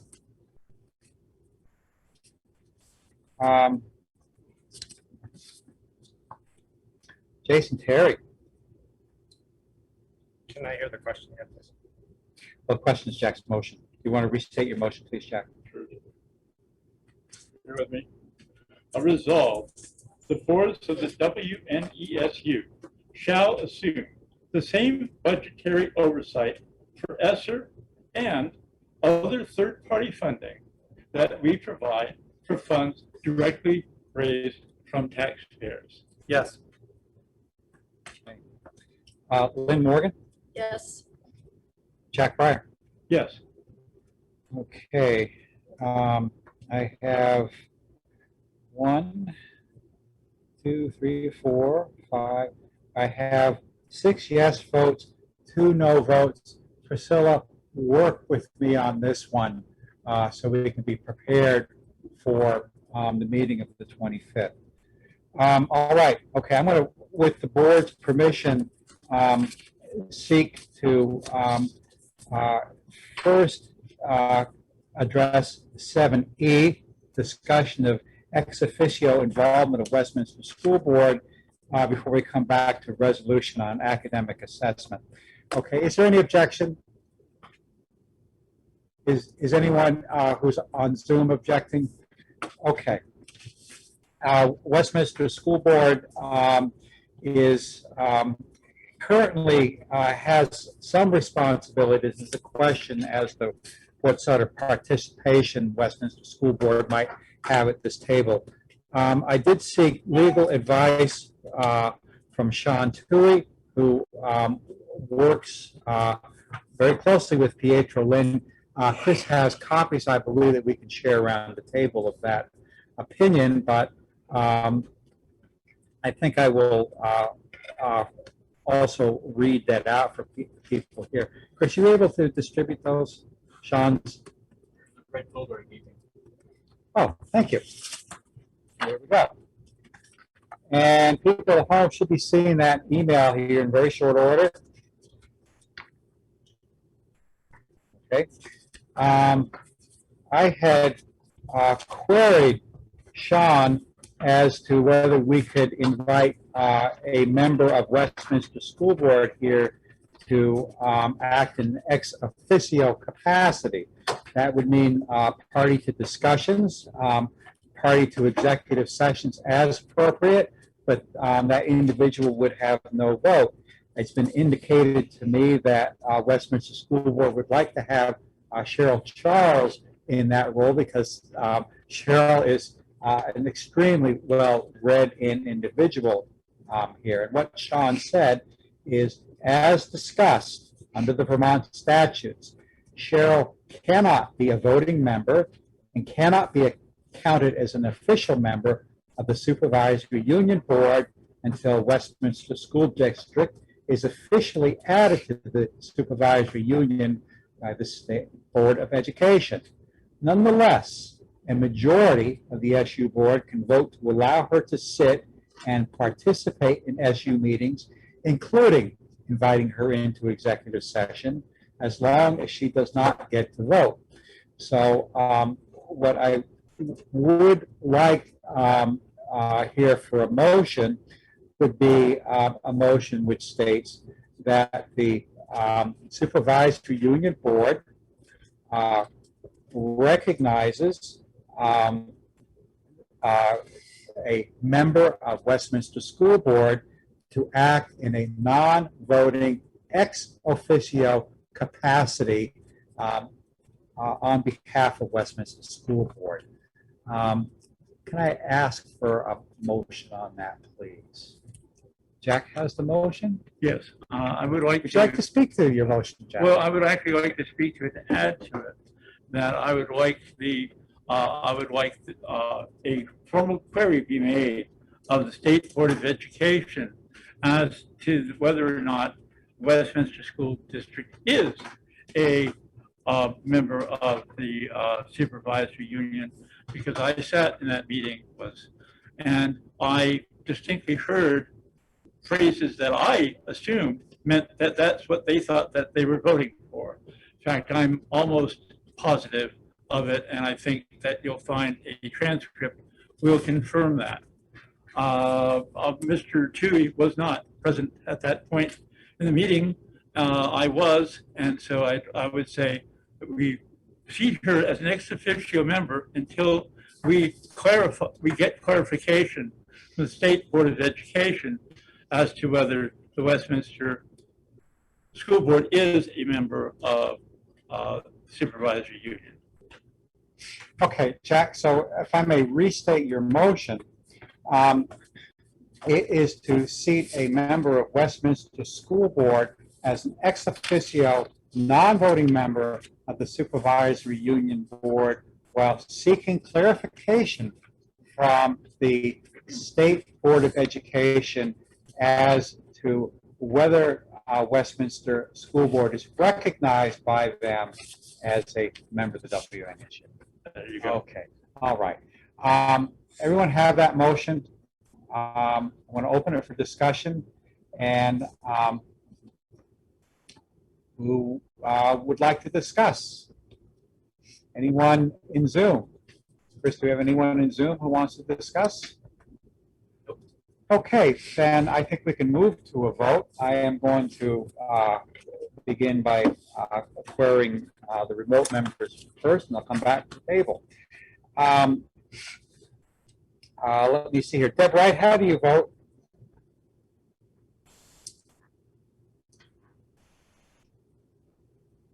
Deb, I will come back to you. Priscilla Lambert, how do you vote? I agree with her being allowed. Thank you. Megan Applegate, how do you vote? Yes. Thank you. Jessica West Clark, how do you vote?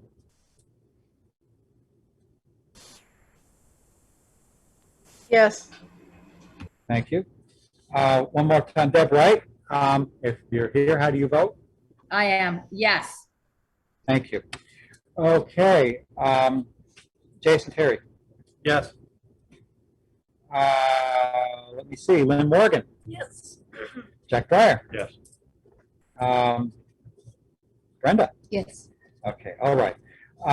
So we now recognize Cheryl Charles is an ex officio member of this board, and that is extremely helpful because I'm going to ask Cheryl to introduce a resolution on academic assessment that she cannot vote on. So if you would be so kind, Cheryl? Oh, I'd be happy to. Let me start by saying that I think this resolution for your consideration actually is a nice companion to the resolution we passed earlier that has to do with financial accountability. And I'd also like to preface this by saying that as a member, a participant in the recovery planning process, I think it's going really well. I'm finding it thoughtful, I'm finding it effective, and I'm finding it relevant. I want to say that I think a lot of this is unfolding as we go through it. And so for Chris to have clarified a few moments ago that the plan isn't complete yet, that there are additional details, including how the priorities for money, that hasn't yet been decided. And so at the conclusion of the last meeting on Monday, I think some of us, both Priscilla and I, had to leave just before it ended. So it might have been the case that, Chris, you all talked about additional meetings to be following. But I know one of the things I already have liked about this process very much is the fact that built into it is for there to be quarterly checks, or at least regular checks, by that whole recovery planning team. And then those reports would be certainly brought to the board, all part of the oversight process. So this is a case where this plan is tied to this large amount of new money coming our direction, and built into it are safeguards and checkpoints for all of us to see whether it's really accomplishing what was intended. So in the spirit of kind of thinking about how important this phase is, how important it is to make sure all of the kids are doing well, that the board members who have this responsibility for both policy and fiscal accountability, that we're, as board members, deeply engaged. I spent some time thinking about this and have crafted a resolution because it's kind of lengthy. And because I didn't send it around, David, I wonder if I might read it tonight, but maybe we discuss it in more depth at the August 25th meeting. I'm not sure what your pleasure as a board would be. I don't feel a need to hold the vote tonight if you would like to give the board more time to consider it. But may I just read it, and then I'll be happy to take comments and questions about it. Whereas the COVID pandemic has affected students and their families throughout the Wyndham Northeast Supervisory Union. Whereas it is the responsibility of the school boards to serve as trustees for the academic achievement and overall well-being of students within the schools. Whereas concerns for community health and well-being, including and not limited to students as well as all school personnel, led to implementation of models of education whereby some instruction was conducted in a completely virtual environment in cooperation with the Vermont Virtual Learning Cooperative, some in a hybrid model using virtual and in-person in the Wyndham Northeast Supervisory Union school buildings, and some entirely in person in the school buildings during much of the past 18 months. Whereas testing of student achievement has been conducted for students both in the Vermont Virtual Learning Cooperative Program and in the WNESU school buildings. Whereas ESSER, that word again, ESSER funds have infused and are projected to bring additional resources within the budget of the WNESU to help mitigate and recover from the negative impacts of COVID on children's academic achievement, social and emotional well-being, and school engagement. By the way, those three categories are the priorities of the federal funding that we're required to address.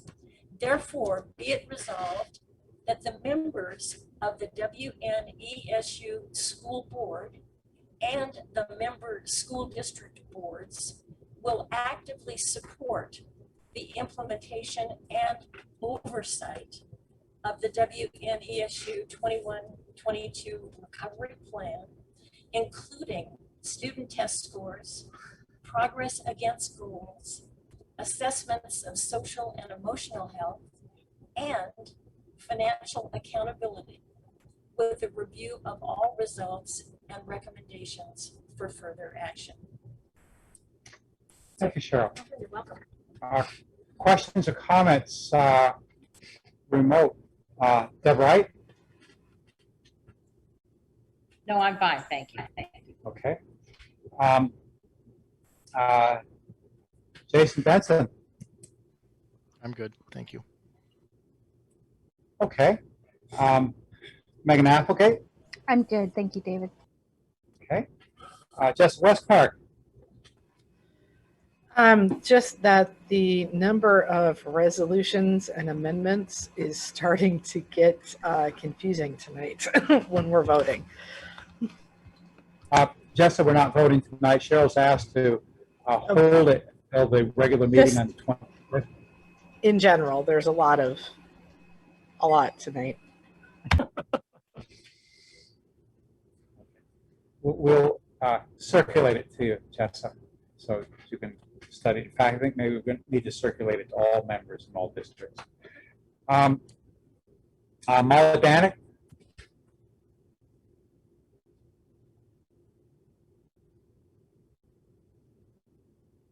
Okay. And Morgan? Okay. Jack Breyer? I've heard about this, not being part of it, but I've heard about this from 2 board members, and I've heard about it from one very pithy community member. And to boil down their comments, that Mr. Pratt has led these discussions magnificently in the opinions of the people who have spoken to me.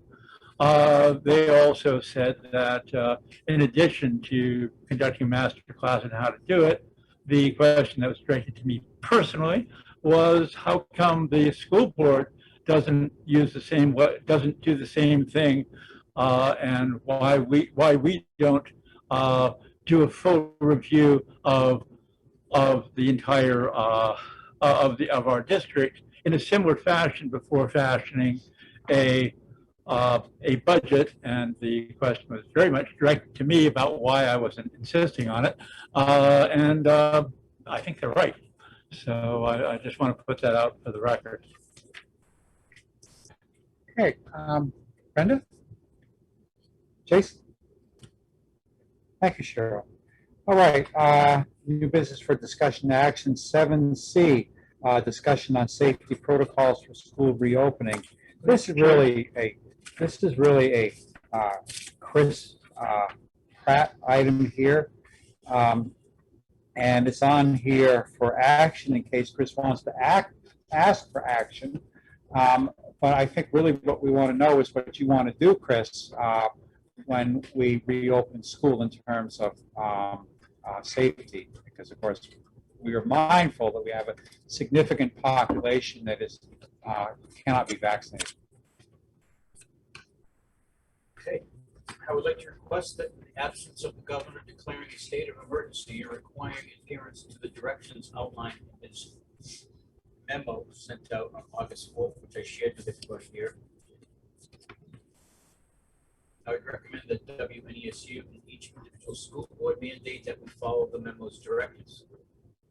Recognize that absent further state action, the authority of the mandate to follow the advisory memorandum lies with each board. Further, we recognize that the mandate is divisive with many people on both sides of the issue. We aim to provide clarity to students and families as we begin the school year. I would like to recommend that the board take this action in order to provide the safest environment under the current conditions so that the students can attend and remain in school for in-person learning as long as possible. I suggest the board take up the motion tonight that the NUSU board mandates that WNESU school district adheres to the COVID-19 advisory memorandums and directives. The superintendent, principals, and all employees follow memorandum of directives as sent out by the state. Take it into consideration in your leadership serving the communities. Jack, you have the motion? Yeah.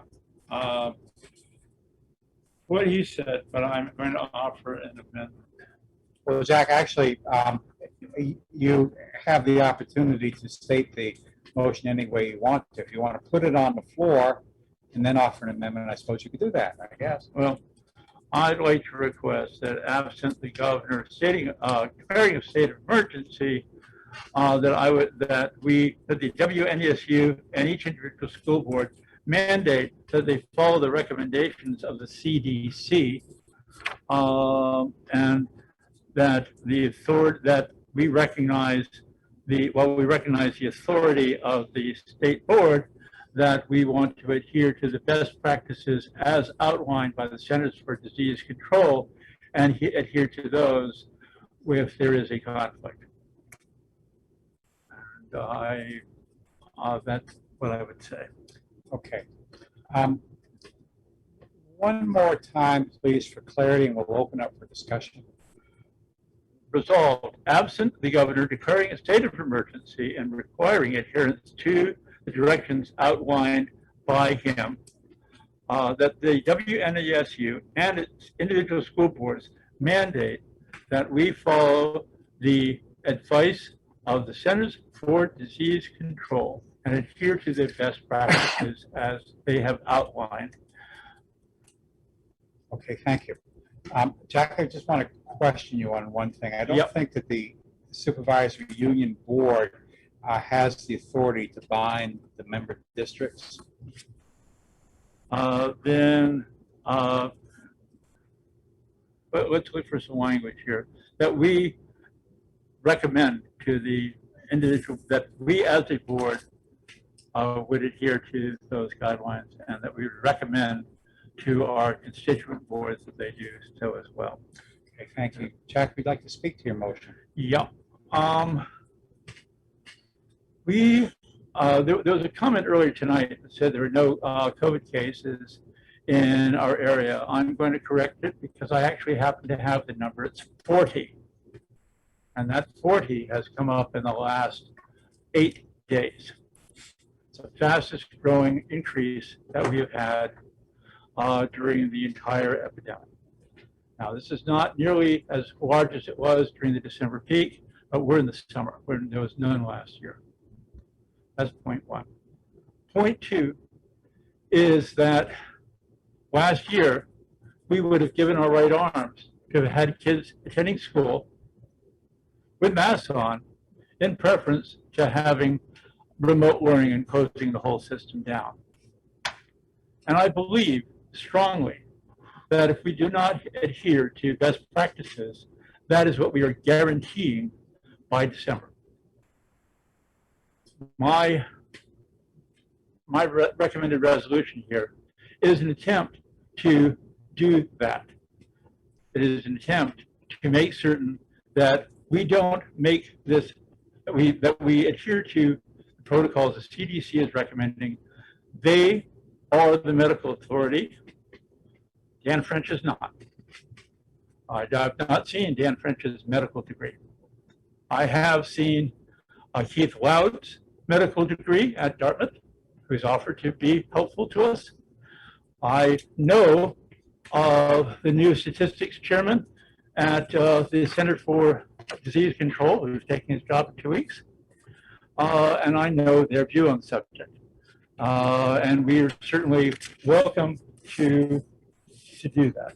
And I just think that that if we have a choice between state guidelines and federal ones, if there are conflicts, and I hope there won't be any come beginning of the school year, if there are conflicts, that we adhere to the team that that has the most expertise in the matter. I recognize that this is not going to be without some controversy, and that some people's noses will be bent out of shape in Montpelier. But I think that we owe it to ourselves to maintain our success rate in keeping COVID out of our schools. And that's not going to be possible with a Delta variant that seems to pick on kids, that seems to particularly pick on kids that wipe their noses, and then primary school kids, and that we need to do everything we can to encourage vaccination and mask wearing and adhere to the best standards that are available. We're open to discussion. Jason Terry. Jack, I have a question. Of those 40 people you state, how many of those are in the school district currently with COVID? I actually know, but I'm not going to tell you.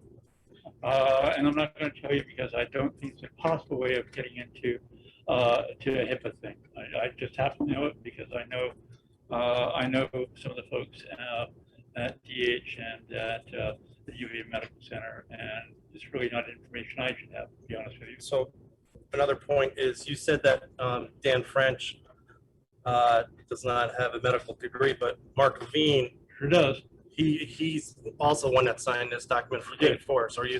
I'm saying that he signed the document, but if I have a choice between the CDC, much as I like Mark Levine, that if it comes down to the CDC and the chief medical advisor, who happens to be our medical advisor, that we adhere to the best, that we adhere to that practice. I think that's I see gaps in the advisory memorandum from the state. Medical professionals at DH, at UVM have questioned it, I think for good cause, and I'm suggesting that we take it up that small notch because that's the most medically sensible thing to do. But so, Jack, I'm on the Board of Education. I'm not on the medical school board or medical board. I don't know if you are, but last year the CDC recommended that kids should be in school a lot. So would you recommend that again this year? If the CDC recommends that over the state? If the CDC said to us that the state was inappropriate closing schools, that would be an important, that would be a discussion to have. But we both know that's not going to happen. We both know that so far that this memorandum is at variance with the CDC's published recommendations, and it's at variance in ways that are not recommended by the CDC. The CDC's guidance is more focused on masking as not optional, but masking. And but I'm more just saying last year CDC was less stringent than a state, and they wanted kids in school, and we held kids out of school for much longer than the CDC wanted. That's actually not accurate, Jason, I promise you. And I've been following this stuff daily. I was here, you were here, we were both here. I've been following this stuff daily. I write memoranda on this material literally several times a day. I just got, it's not an area I had any expertise in at all 2 years ago. I'm sort of been dragooned into it. But I'm just saying that I've come to respect the quality of their work and think it's important that we follow the most restrictive guidelines between the two of them. And right now, they are the CDC's, and I would be more comfortable if we adhere to them. And if the state has a problem with it, they can discuss it with us. I don't think they will. Okay, Jason, I'm going to give you a follow-up, and then I'm going to go around the table and around the virtual. My follow-up is just I respect the government and the CDC. I'm not disrespecting any of them. I just want to do what's best for the kids, and I want to listen to the people that have public comment, through their emails. And I think there's a lot of parents out there that want their choice. It's their choice.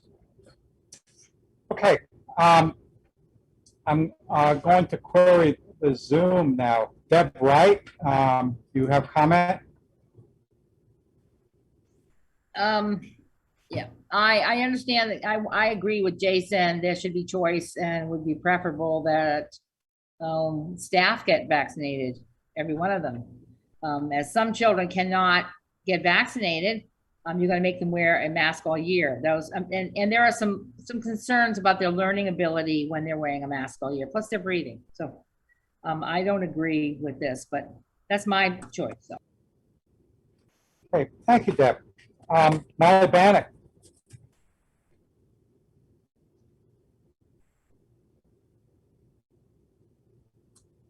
Okay, Priscilla.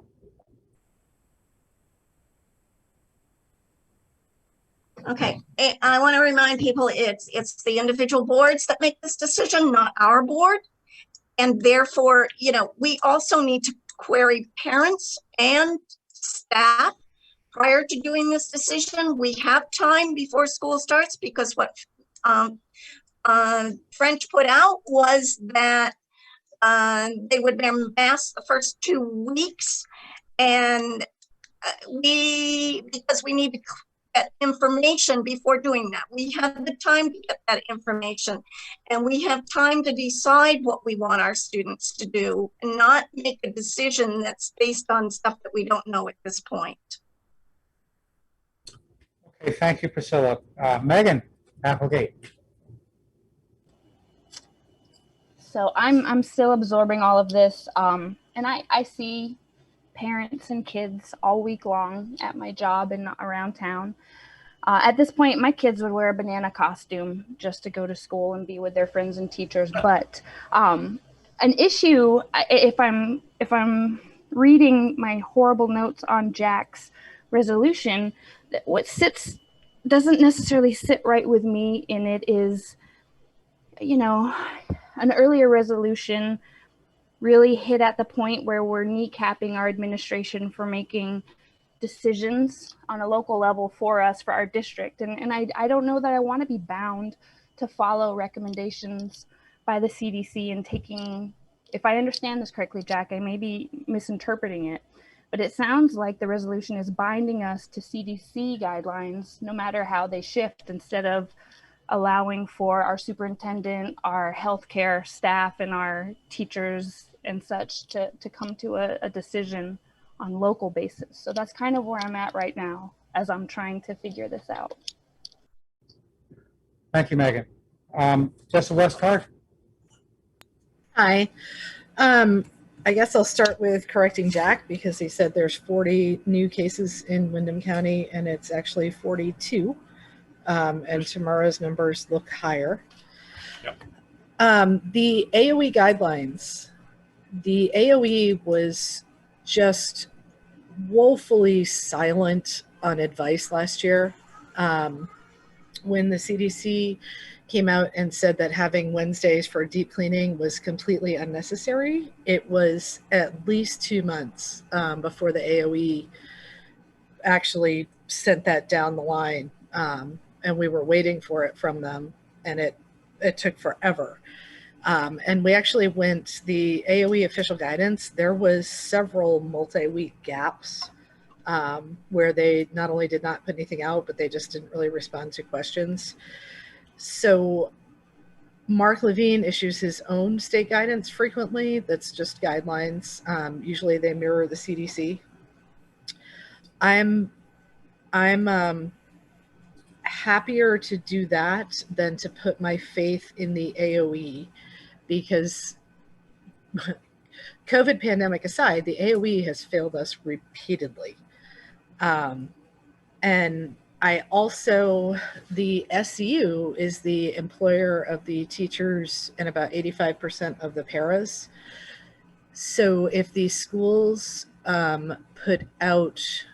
if the schools elect to ban masking or something insane like that, I think the SU is well within their rights to not allow their teachers to work in those buildings.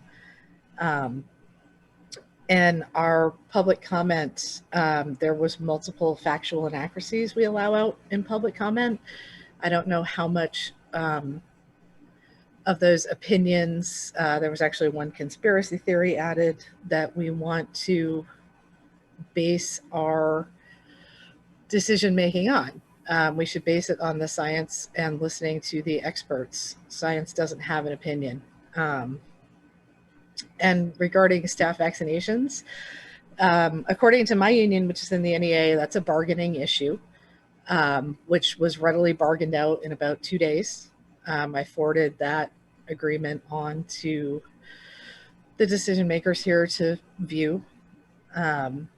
But I do, one thing that Chris sent out in his document that wasn't clear that I would like to get revised was the 80% thresholds. He said masking for 10 days until 80% of the eligible students are vaccinated. But the way that it's worded, like our elementary school in Grafton, only the 6th graders can reach the 12-year-old cutoff. So in theory, the way it's worded, 4 kids could get the shot and then the whole school would go without masks. And I don't think that was the intent of it. So I would actually like to see a revised proposal for any of the boards actually vote on it. And I would also be happy, I would like to hear the input of the WNEA. Okay, thank you, Jessa. I do have a couple of hands up. Both Jack and Jason have an opportunity to speak, so I do want to get around the table, and then I will recognize them. Lynn, anything at this point? Brenda, anything at this point? Yeah, I'm strongly opposed, and I'm strongly opposed to CDC over AOE because I know that we say science has no opinion, but science has been very schizophrenic, and I don't have much. I have respect, and I understand the terms experts and professionals, and I understand research. But I also understand common sense, which we have listed as if you're sick, stay home. Take your temperature. If you have a temperature, stay home. You know, if you feel uncomfortable, wear a mask. And I just feel like in the last year and a half, we've actually thrown common sense totally out. And some things that are presented to us almost appear not to make sense, I guess I could say. And I'm not in favor. I don't even like the word surveillance testing. Where do we live? I understand contact tracing, but I don't want to be under surveillance. And I don't feel at this point we can actually say who the children are. The children should be mandated to be vaccinated.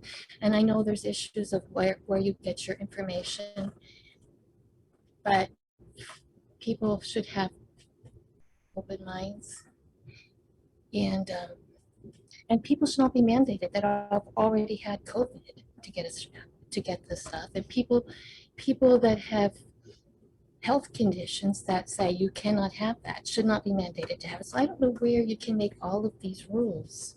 I know you'll never make everybody happy, and you'll never comfort everybody, but life is a risk from the time you wake up. So I think common sense should prevail. I think there should be a consensus, in our community, but I think we should be very careful who tells us what to do and how to do it. Thank you, Brenda. I'm going to remind the board that we're under a motion to adopt CDC guidelines. And with that proviso in mind, I'm going to ask you, Cheryl, if you have any comment before I recognize Jack and then Jason again. I may later, I don't right now. Okay. Jack. Yeah, I appreciate that we all hate masks. I hate wearing the one I've got on right now. Believe me, as a person with lung problems, I'm very aware that it's on. What is our goal? Our goal is to keep the school open if we possibly can. That is our goal. That is the reason why keeping schools open is the reason why we have mandated MMR vaccines as part of what you do when you come to kindergarten. Now, there are religious exceptions, there are health exceptions, and that's common sense. But we have vaccination as a protocol to provide safety to others. My liberty ends at your doorstep. If I'm doing something because it makes me feel good, I don't want to be vaccinated. If it means you get sick because I'm not I'm not adhering to my liberty. I've taken license with your safety. That goes back to the definition between license and liberty goes back to our founding fathers. But I have violated my body for somebody else's validation. So I agree on I take your point, but let me finish this thought. No problem. I realize passions are strong on this. The question becomes, what are the things we can do that will yield the greatest benefit to the greatest number? We live in a situation where there's a lot of medical ignorance. People don't understand that by the time you're symptomatic with COVID, it's too late. That you have that up to you are infectious for up to 9 days before you show a single symptom. It's the reason why I hate this business of taking temperatures coming into buildings. It's too late if somebody shows up with a temperature. It means that they've been exposing themselves to their peers for a week and a half. It's too late. Therefore, because of the peculiar nature of this, we can't treat this like the flu. We can't treat this like the measles. We have to treat it like what it is. And I'm not going to tell you that I'm the expert. Some people think I am, but I'm not. I'm saying I know where the expertise lies. And I can only submit myself to the experts. And right now, the experts who have standing for me, not Dan French with his doctorate in education, as in earnest as he may be, but it's Keith Loud, who runs Children's Hospital at Dartmouth and who is a chief advisor on the pandemic to the federal government, and the CDC, which is the internationally recognized center of expertise in this. All I'm saying is, if we have expertise, I have to have a choice between state government bureaucrats and the CDC. I'm going to choose. I'd like us to choose the CDC. If people feel that to the question that was asked, if people feel that we need to modify this or have this resolution passed with the understanding that our superintendent should be granted wide latitude in implementing this, I'm fine with that because I trust Chris implicitly. And I trust the principals implicitly. But what I'm saying is that we don't want to be in a situation where a state government says, well, there won't be any masks and we won't allow them because you can go pound sand if you said something like that to us. Or say, well, it's voluntary because it's not voluntary. You can't volunteer to give somebody else a disease. That's not okay. And I'm not mandating or requiring anybody to get vaccinated among children if they don't want to, unless the CDC says that. They're not saying that. We're saying that we want to encourage, CDC says we're encouraging vaccinations. We're not encouraging them for kids under 12 yet.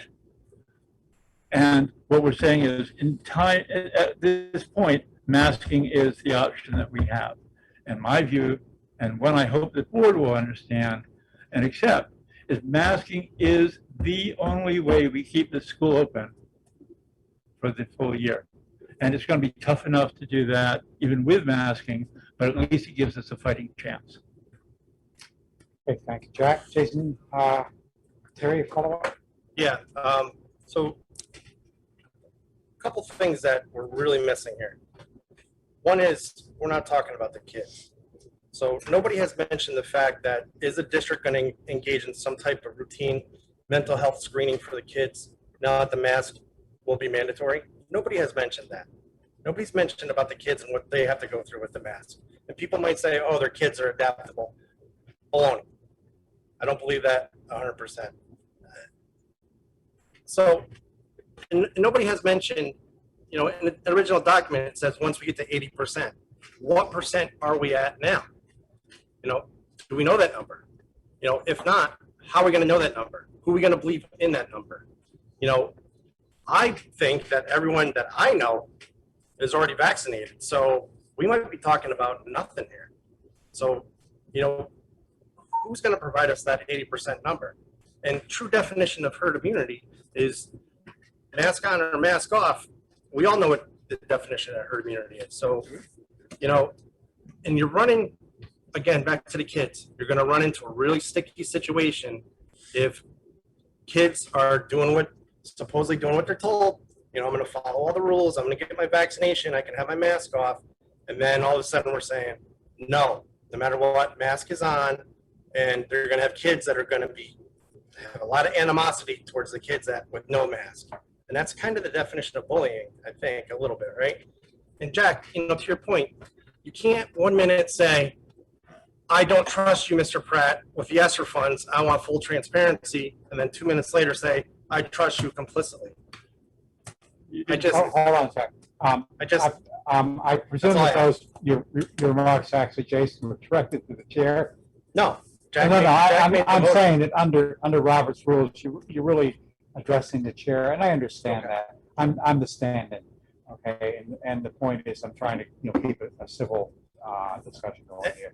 Actually, I think we all want the same thing. We all want what's best for the kids, but nobody has mentioned the fact about the kids and the mental health stuff, and that's really important to me. Kids are really important to me, and if we're already at 80%, we could be.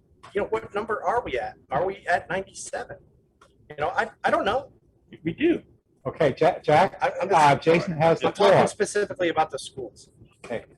All right. Now, I'm going to remind the board again that we are under a motion to adopt CDC guidelines. And when we get done with our discussion, we will vote it up, or we will vote it down, or we may possibly amend it. But that's what the purpose of this discussion is. Shara, I have already told Brenda I'm ready to recognize her again, but given the fact that I've not heard from you yet, if you would like to speak, then I would encourage you to do so. I'd actually like to hear the motion again, and then I will comment. I'd like to hear what we're actually voting on, and then I will comment. Okay. Jack, would you mind please repeating your motion? Yeah. Unless it's been captured at the table? Well, it doesn't sound like it has been, so I want to make sure that we're clear on this. That would resolve that absent the governor declaring a state of emergency and requiring adherence to, we'll say, state standards. I recommend the that we resolve this board recommend that the WNESU and each individual school board mandate that we follow the directives, or the recommendations, of the Centers for Disease Control. And that was it, and I'm willing to add to that. Please don't, because I would like to keep the motion simple, Jack. Okay. The question was, I want to make sure that we have give our administration reasonable discretion in its implementation. I'd like to add a couple of thoughts. Thank you. One is to remind everyone how well we did last year with all children in school buildings masked, and all teachers and others in the buildings masked. That we never had, to my knowledge, an incident of a case that originated in a school. We had situations where COVID arose in the community, but none started in a school building, to my knowledge. The kids did well.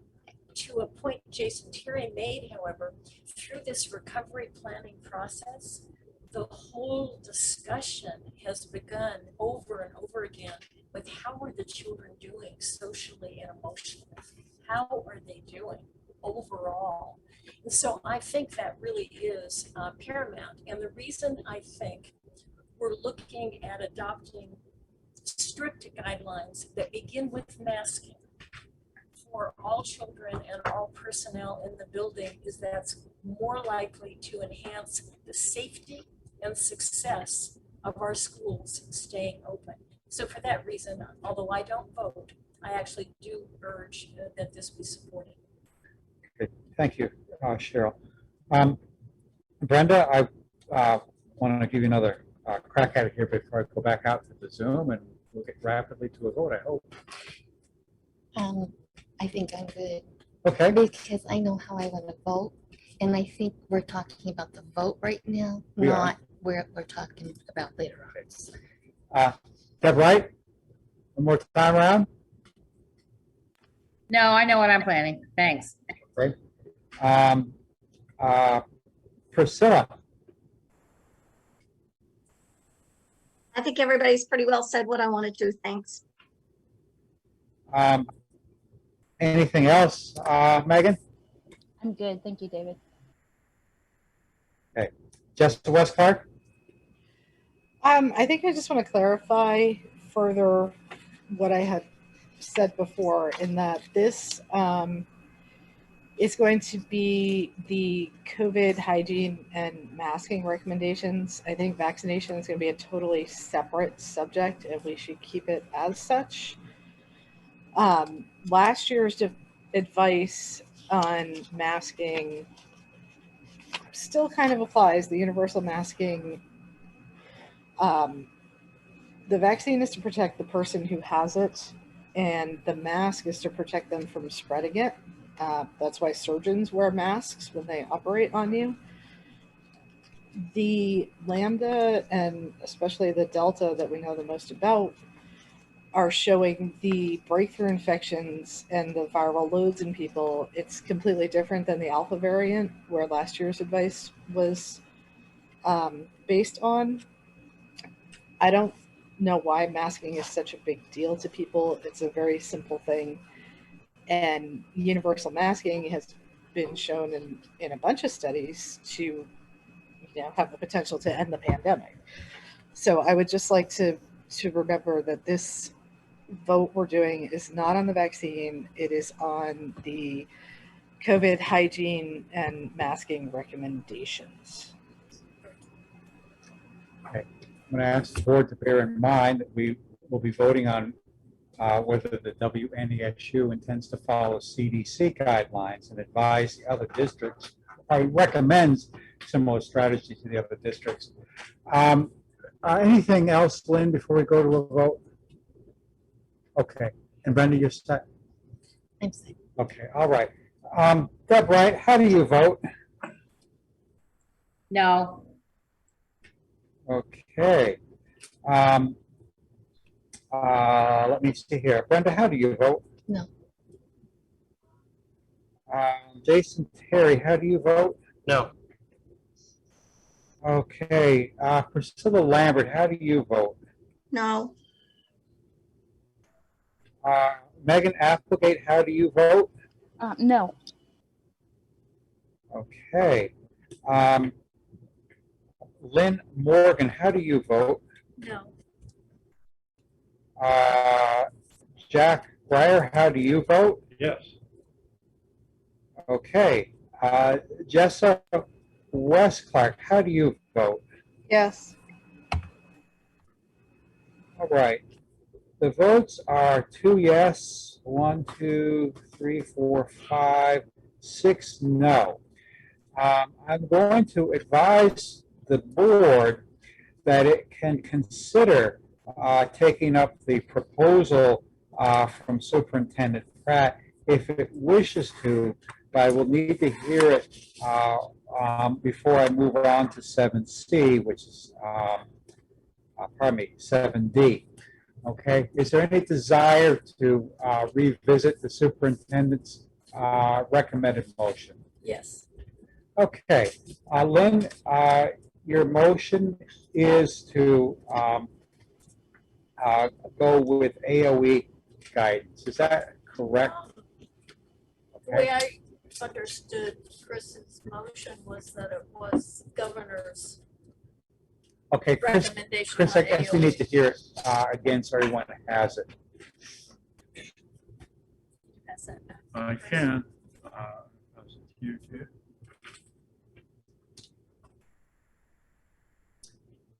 I'd like to request the absence of governor declaring a state of emergency and requiring adherence to the directions outlined in his August 4th memo. I recommend that school boards, each individual school board mandate the follow the memo directives that were sent out by Dr. Levine and Secretary of Education Dan French. I'd like to recommend that the board takes the action in order to provide the safest environment under the current conditions so that students can attend and remain in school for in-person learning as long as possible. Okay, and that is the motion, Lynn? Okay. Everyone has the motion. I will go around and accept comment, but I want to point out that we have certainly had a fair amount of discussion already. Priscilla Lambert, do you have a comment? Just the same as before, that it is not a supervisory union thing. It's an individual board if he wants to bring it to them. But we need to ask parents and staff first and poll them. Okay. Thank you, Priscilla. Megan Applegate, I don't have anything, David. Thank you. Jason Terry. I stand by my previous comments that I'd like to know where we're currently at and how are we going to know for the 80%. And again, about the children, they're paramount. Thank you. Molly Bannock, you here? Scratch Molly. Jason Benson, are you here? I am. My only comment here is more of a metaphor. If you want to know the weather outside, open the door. Don't turn on the TV. That's all. Thank you, sir. I've left anyone out in the room. Jessa West Clark. My kid finds wearing pants far more uncomfortable than wearing a mask. So I hope we accommodate those children as well. Thank you. Jack Ryan, I'm going to ask you if you can be a little more succinct in this round.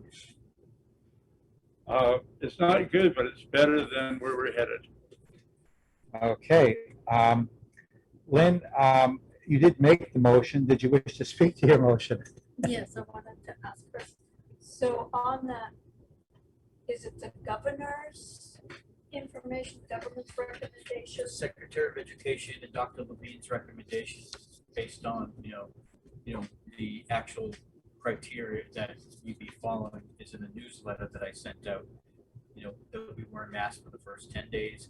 If the school reaches 80%, that's what it is. And those numbers, we don't know what they are right now because they've been away from the schools all summer. But we can get that information because the state keeps track of that.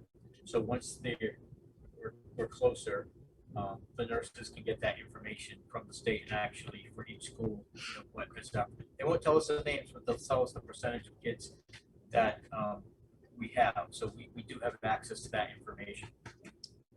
Right. When I read the 80%, my mind said that great schools would not be ever 80% because they Correct. don't have vaccination. Correct.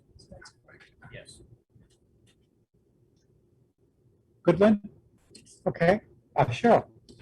Just to comment that what we're talking about here, what you all will vote on is I actually think common sense and really appreciate for the most part what's described here is reasonable and it's consistent with what worked before and adds additional safeguards subject to what's going on now. I hear Jack's cautions. I understand why overall this group might have said I'd much more trust the wisdom that's coming from within the state rather than something farther away. So I think for now this is a prudent action to take to vote to accept the superintendent and Lynn's motion. All right. Everyone has the motion, which is to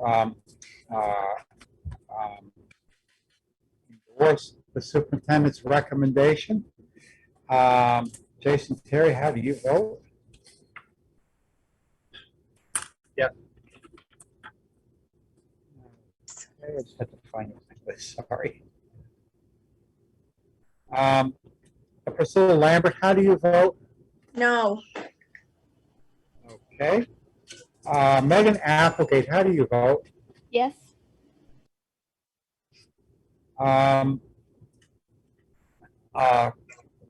Deb Ryder, if you're in the room, how do you vote?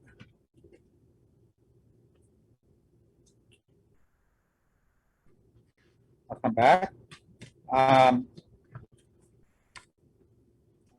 Lynn Morgan? Yes. Jack Fryer? Yes. Jessa West Clark? Yes. One more pass here, Deb.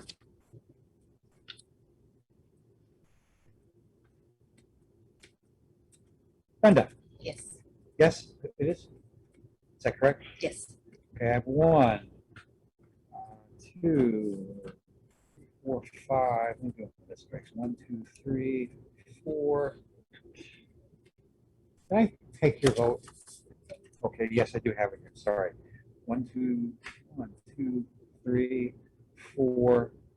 I have 5 yes. I have 1, 2, 3 no. So the yeses have it, and the superintendent's guidance on COVID protocols is approved. We're down to 7D. 7D is a discussion of possible vaccine mandate for students and staff. I'm going to read a legal opinion. And we will open it up for discussion and or a motion if someone cares to make it.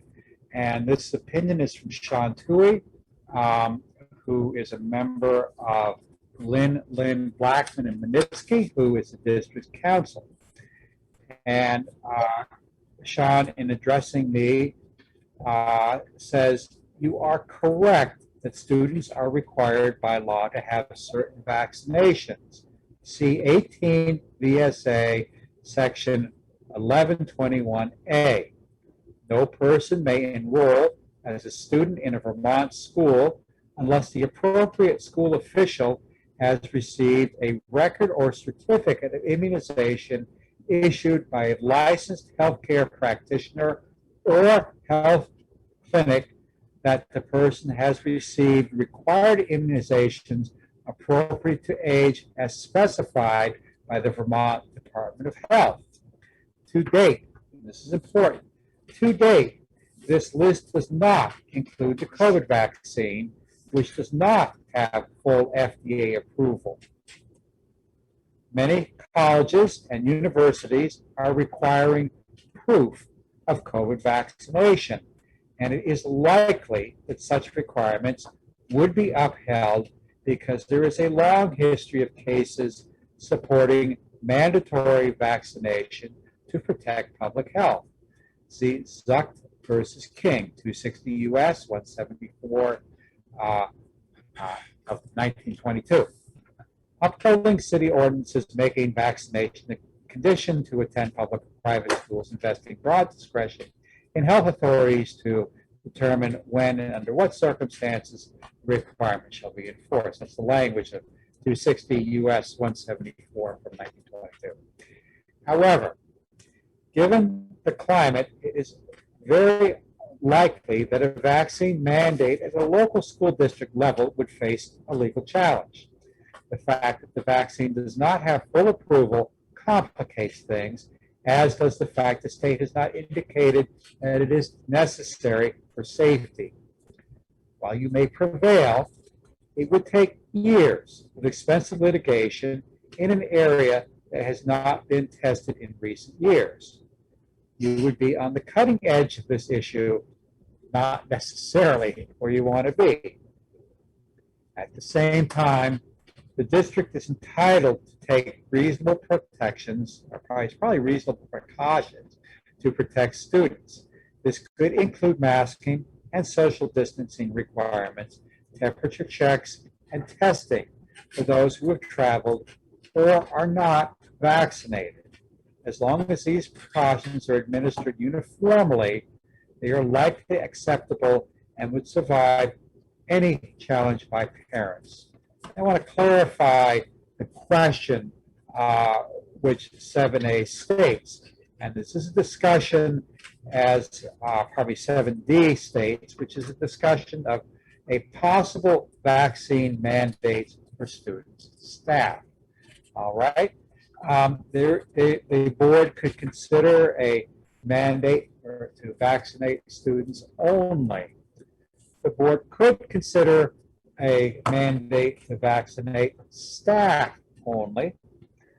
The board could consider a mandate to vaccinate students and staff. The board could decide that it is not ready to weigh in on this matter. And now, having sketched the terrain here, so to speak, I am perfectly willing to open it for discussion and or a motion if someone would like to use a motion to initiate discussion. Okay, what's the board's preference here? And I have a hand from Mr. Jack Breyer. Jack, you are recognized. I move that we pass over this for this meeting with the exception of directing the negotiation staff to successfully negotiate a mandate for teachers in their negotiations. I think that's my motion. May I Okay. speak to that motion, Mr. Chair, briefly? Please do speak to your motion and we'll open up for discussion. Yes. It is obvious that the FDA will be approving the COVID vaccine for regular use within weeks. They've signaled that. There've been press releases to that effect. There's also there's also going to be a pending recommendation about under 12s that we should anticipate reasonably will be happening in or about the Christmas holiday. That seems to be the word right now. So I think we have time to work those parts out and to assure parents that this is not some poison or some microchip or all the other craziness that we've heard out there. I think that parents will object to vaccinating the children if staff aren't vaccinated. So I think the first step in this process is getting the NEA to agree. I forget what the UFT, United Federation of Teachers, I may be getting that acronym wrong, are about to do this, about to agree that the members should be vaccinated. I think this is something we can get done with our teachers pretty quickly, and then we can come back and have a more robust discussion in a week or two, or either at the scheduled meeting or the September meeting.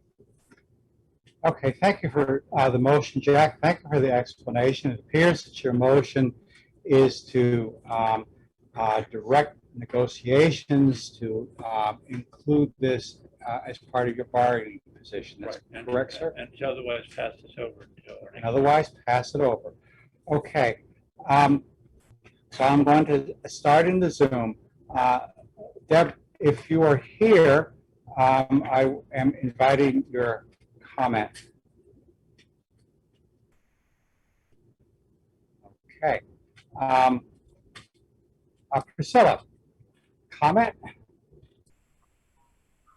I think we should find out what levels we're at and not be mandating stuff until we know what levels we're at, and we should be encouraging. I think we have time. I think if we come back at the next meeting, we can discuss this again possibly, but mandating an experimental vaccine is really questionable. Once it turns to be an approved vaccine, as Pfizer is trying to do right now, that may be a different thing. But right now it's experimental, so that's questionable. Thank you, Priscilla. Jessica West-Clark? Hi. I just want to clarify that, Priscilla, it's not experimental. That has specific medical and legal meanings, and it's not experimental. But I also agree with Jack. So for the adult staff. Sorry, thank you for clarifying. I gave the wrong word. You're right. I know what you mean. It's EUA, it's emergency use authorization, but it's not the same. Yeah, sorry. That's okay. I agree with Jack. I would like staff to go to bargaining and separate from contracts. So it's a side agreement or whatever they call it, and revisit student vaccines. The Pfizer approval is planned within a few weeks, which also allows off-label prescribing for younger kids possibly, but we don't currently mandate age-specific vaccines like HPV that might not have a younger approval age. And I think we need to figure out further down the line when we get better guidance from the FDA and the the CDC for that. And then I know some people are considering the community transmission levels, but I just want to note that we do mandate the measles vaccine, and the community transmission level has been 0 for multiple years now. Jessa, Megan Applegate. Not at the moment, David. Thank you. Okay, thank you, Megan. What else have I got in the remote? Jason Benson. I am all set at the moment. Okay.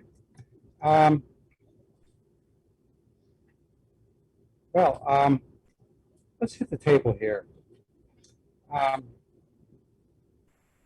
Jason Terry. Okay.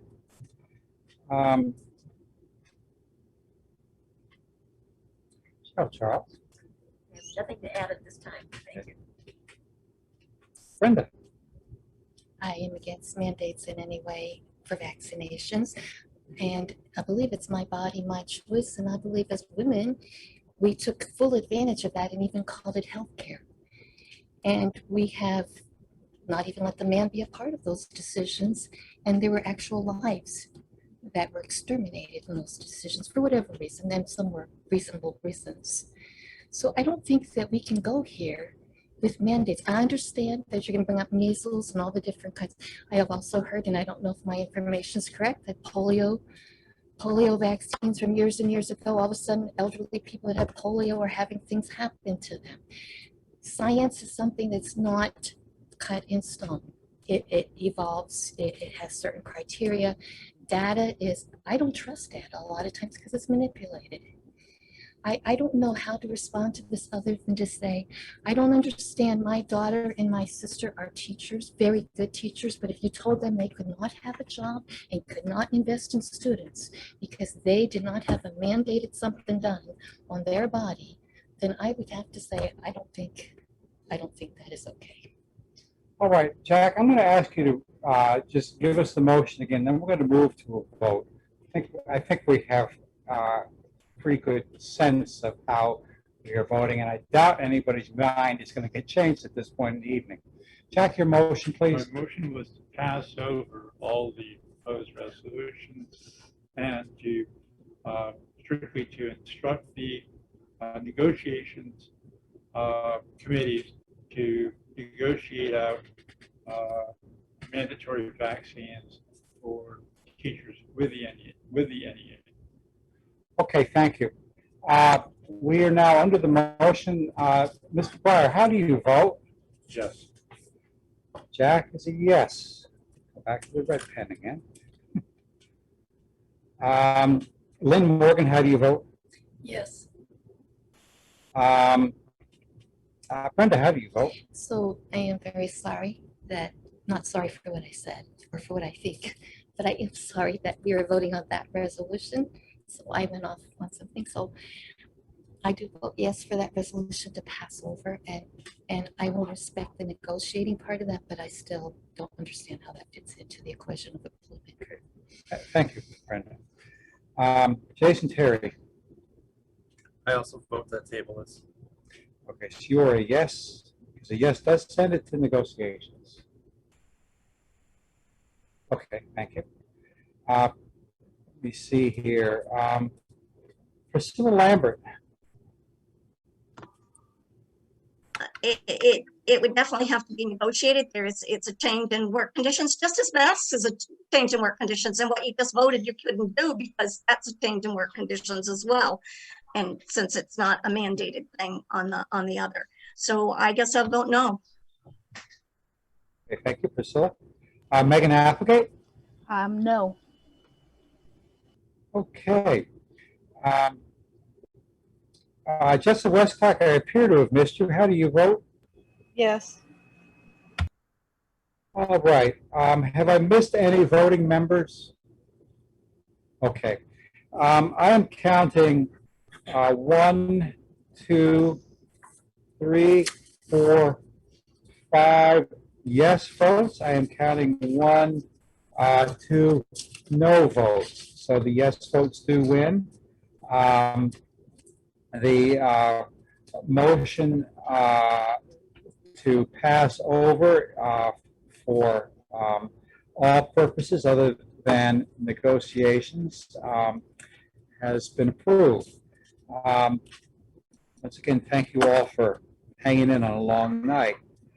8 is unfinished business, and these, I suppose, are really mine. First is an update on the activities of the Vermont Student, the Coalition for Vermont Student Equity. And as a reminder, legislation was voted out of both the House and the Senate to establish a task force to come up with an equitable weighting formula for special education block grant. There has been some push from others to move to what are known, I believe, as categorical grants. There is, shall we say, a certain amount of trepidation around categorical grants because sometimes categorical grants just go away. And a very good example of a categorical grant that went away is the small schools grant. As a practical matter, the coalition is still focused on getting an equitable weighting formula. I will remind members both in the room, in the Zoom, and anyone who's watching at home that one immediate benefit of the legislation which established the task forces was it created a 2-year moratorium on the excess spending penalty. Unfortunately, in this district, Bellows Falls Union High School ponied up last year because it had exceeded the excess spending threshold, would have been in it this year, but for the moratorium. Okay, that's what's happening. And the reason it happened really leads me into 8B. And that is this, that the coalition hired a lobbyist who worked diligently on the coalition's behalf and was able to change the legislative mindset so that that legislation passed out unanimously. And it's important that we continue with that good work. Right now, there are a number of districts around the state who have contributed, and there have been some individual contributions which have originated in this district. I will not name any names to protect the guilty, but I will say that what I would like from this board in the form of a motion would be a motion which will allow your representative to the Coalition of Vermont Student Equity, which is me, to use the WNESU's website as a means to solicit donations from other supervisory unions. And the advantage in so doing is that depending upon the success of that outreach, it might mean a much lesser ask at this table. So therefore, I would like to get a motion on the floor to approve a request for the use of the WNESU letterhead for a Coalition of Vermont Student Equity fundraising. If I could have one, please. I believe Jack has that motion. So we're open for discussion. Is there discussion? Not hearing any. Is there any discussion in the Zoom? Anyone? Yes, sir. One question.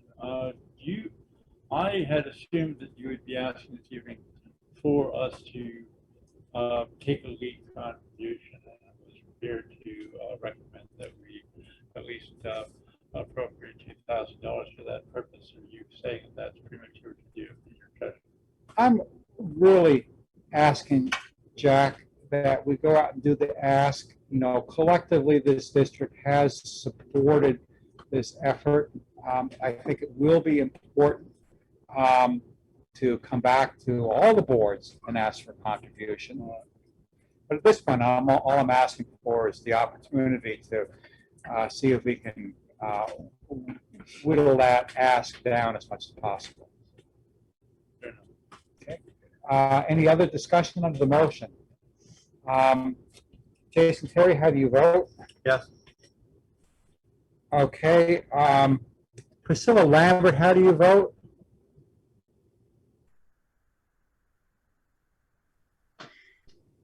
I wasn't here for the discussion. I was out for a minute, so I'm going to abstain. Okay. Megan Applegate. Yes. Okay. Lynn Morgan. Yes. Jack, can you let Jason Benson vote for me? Because I was out when you were discussing, and we had agreed on that at the beginning of the meeting. Is there any objection from any members? Okay. Jason Benson, how do you vote? I abstained because I wasn't part of the conversation. Okay. That's fine. All right. Jack Breyer. Yes. Jessica West Clark. Yes. Okay. It appears that we have 1, 2, 3.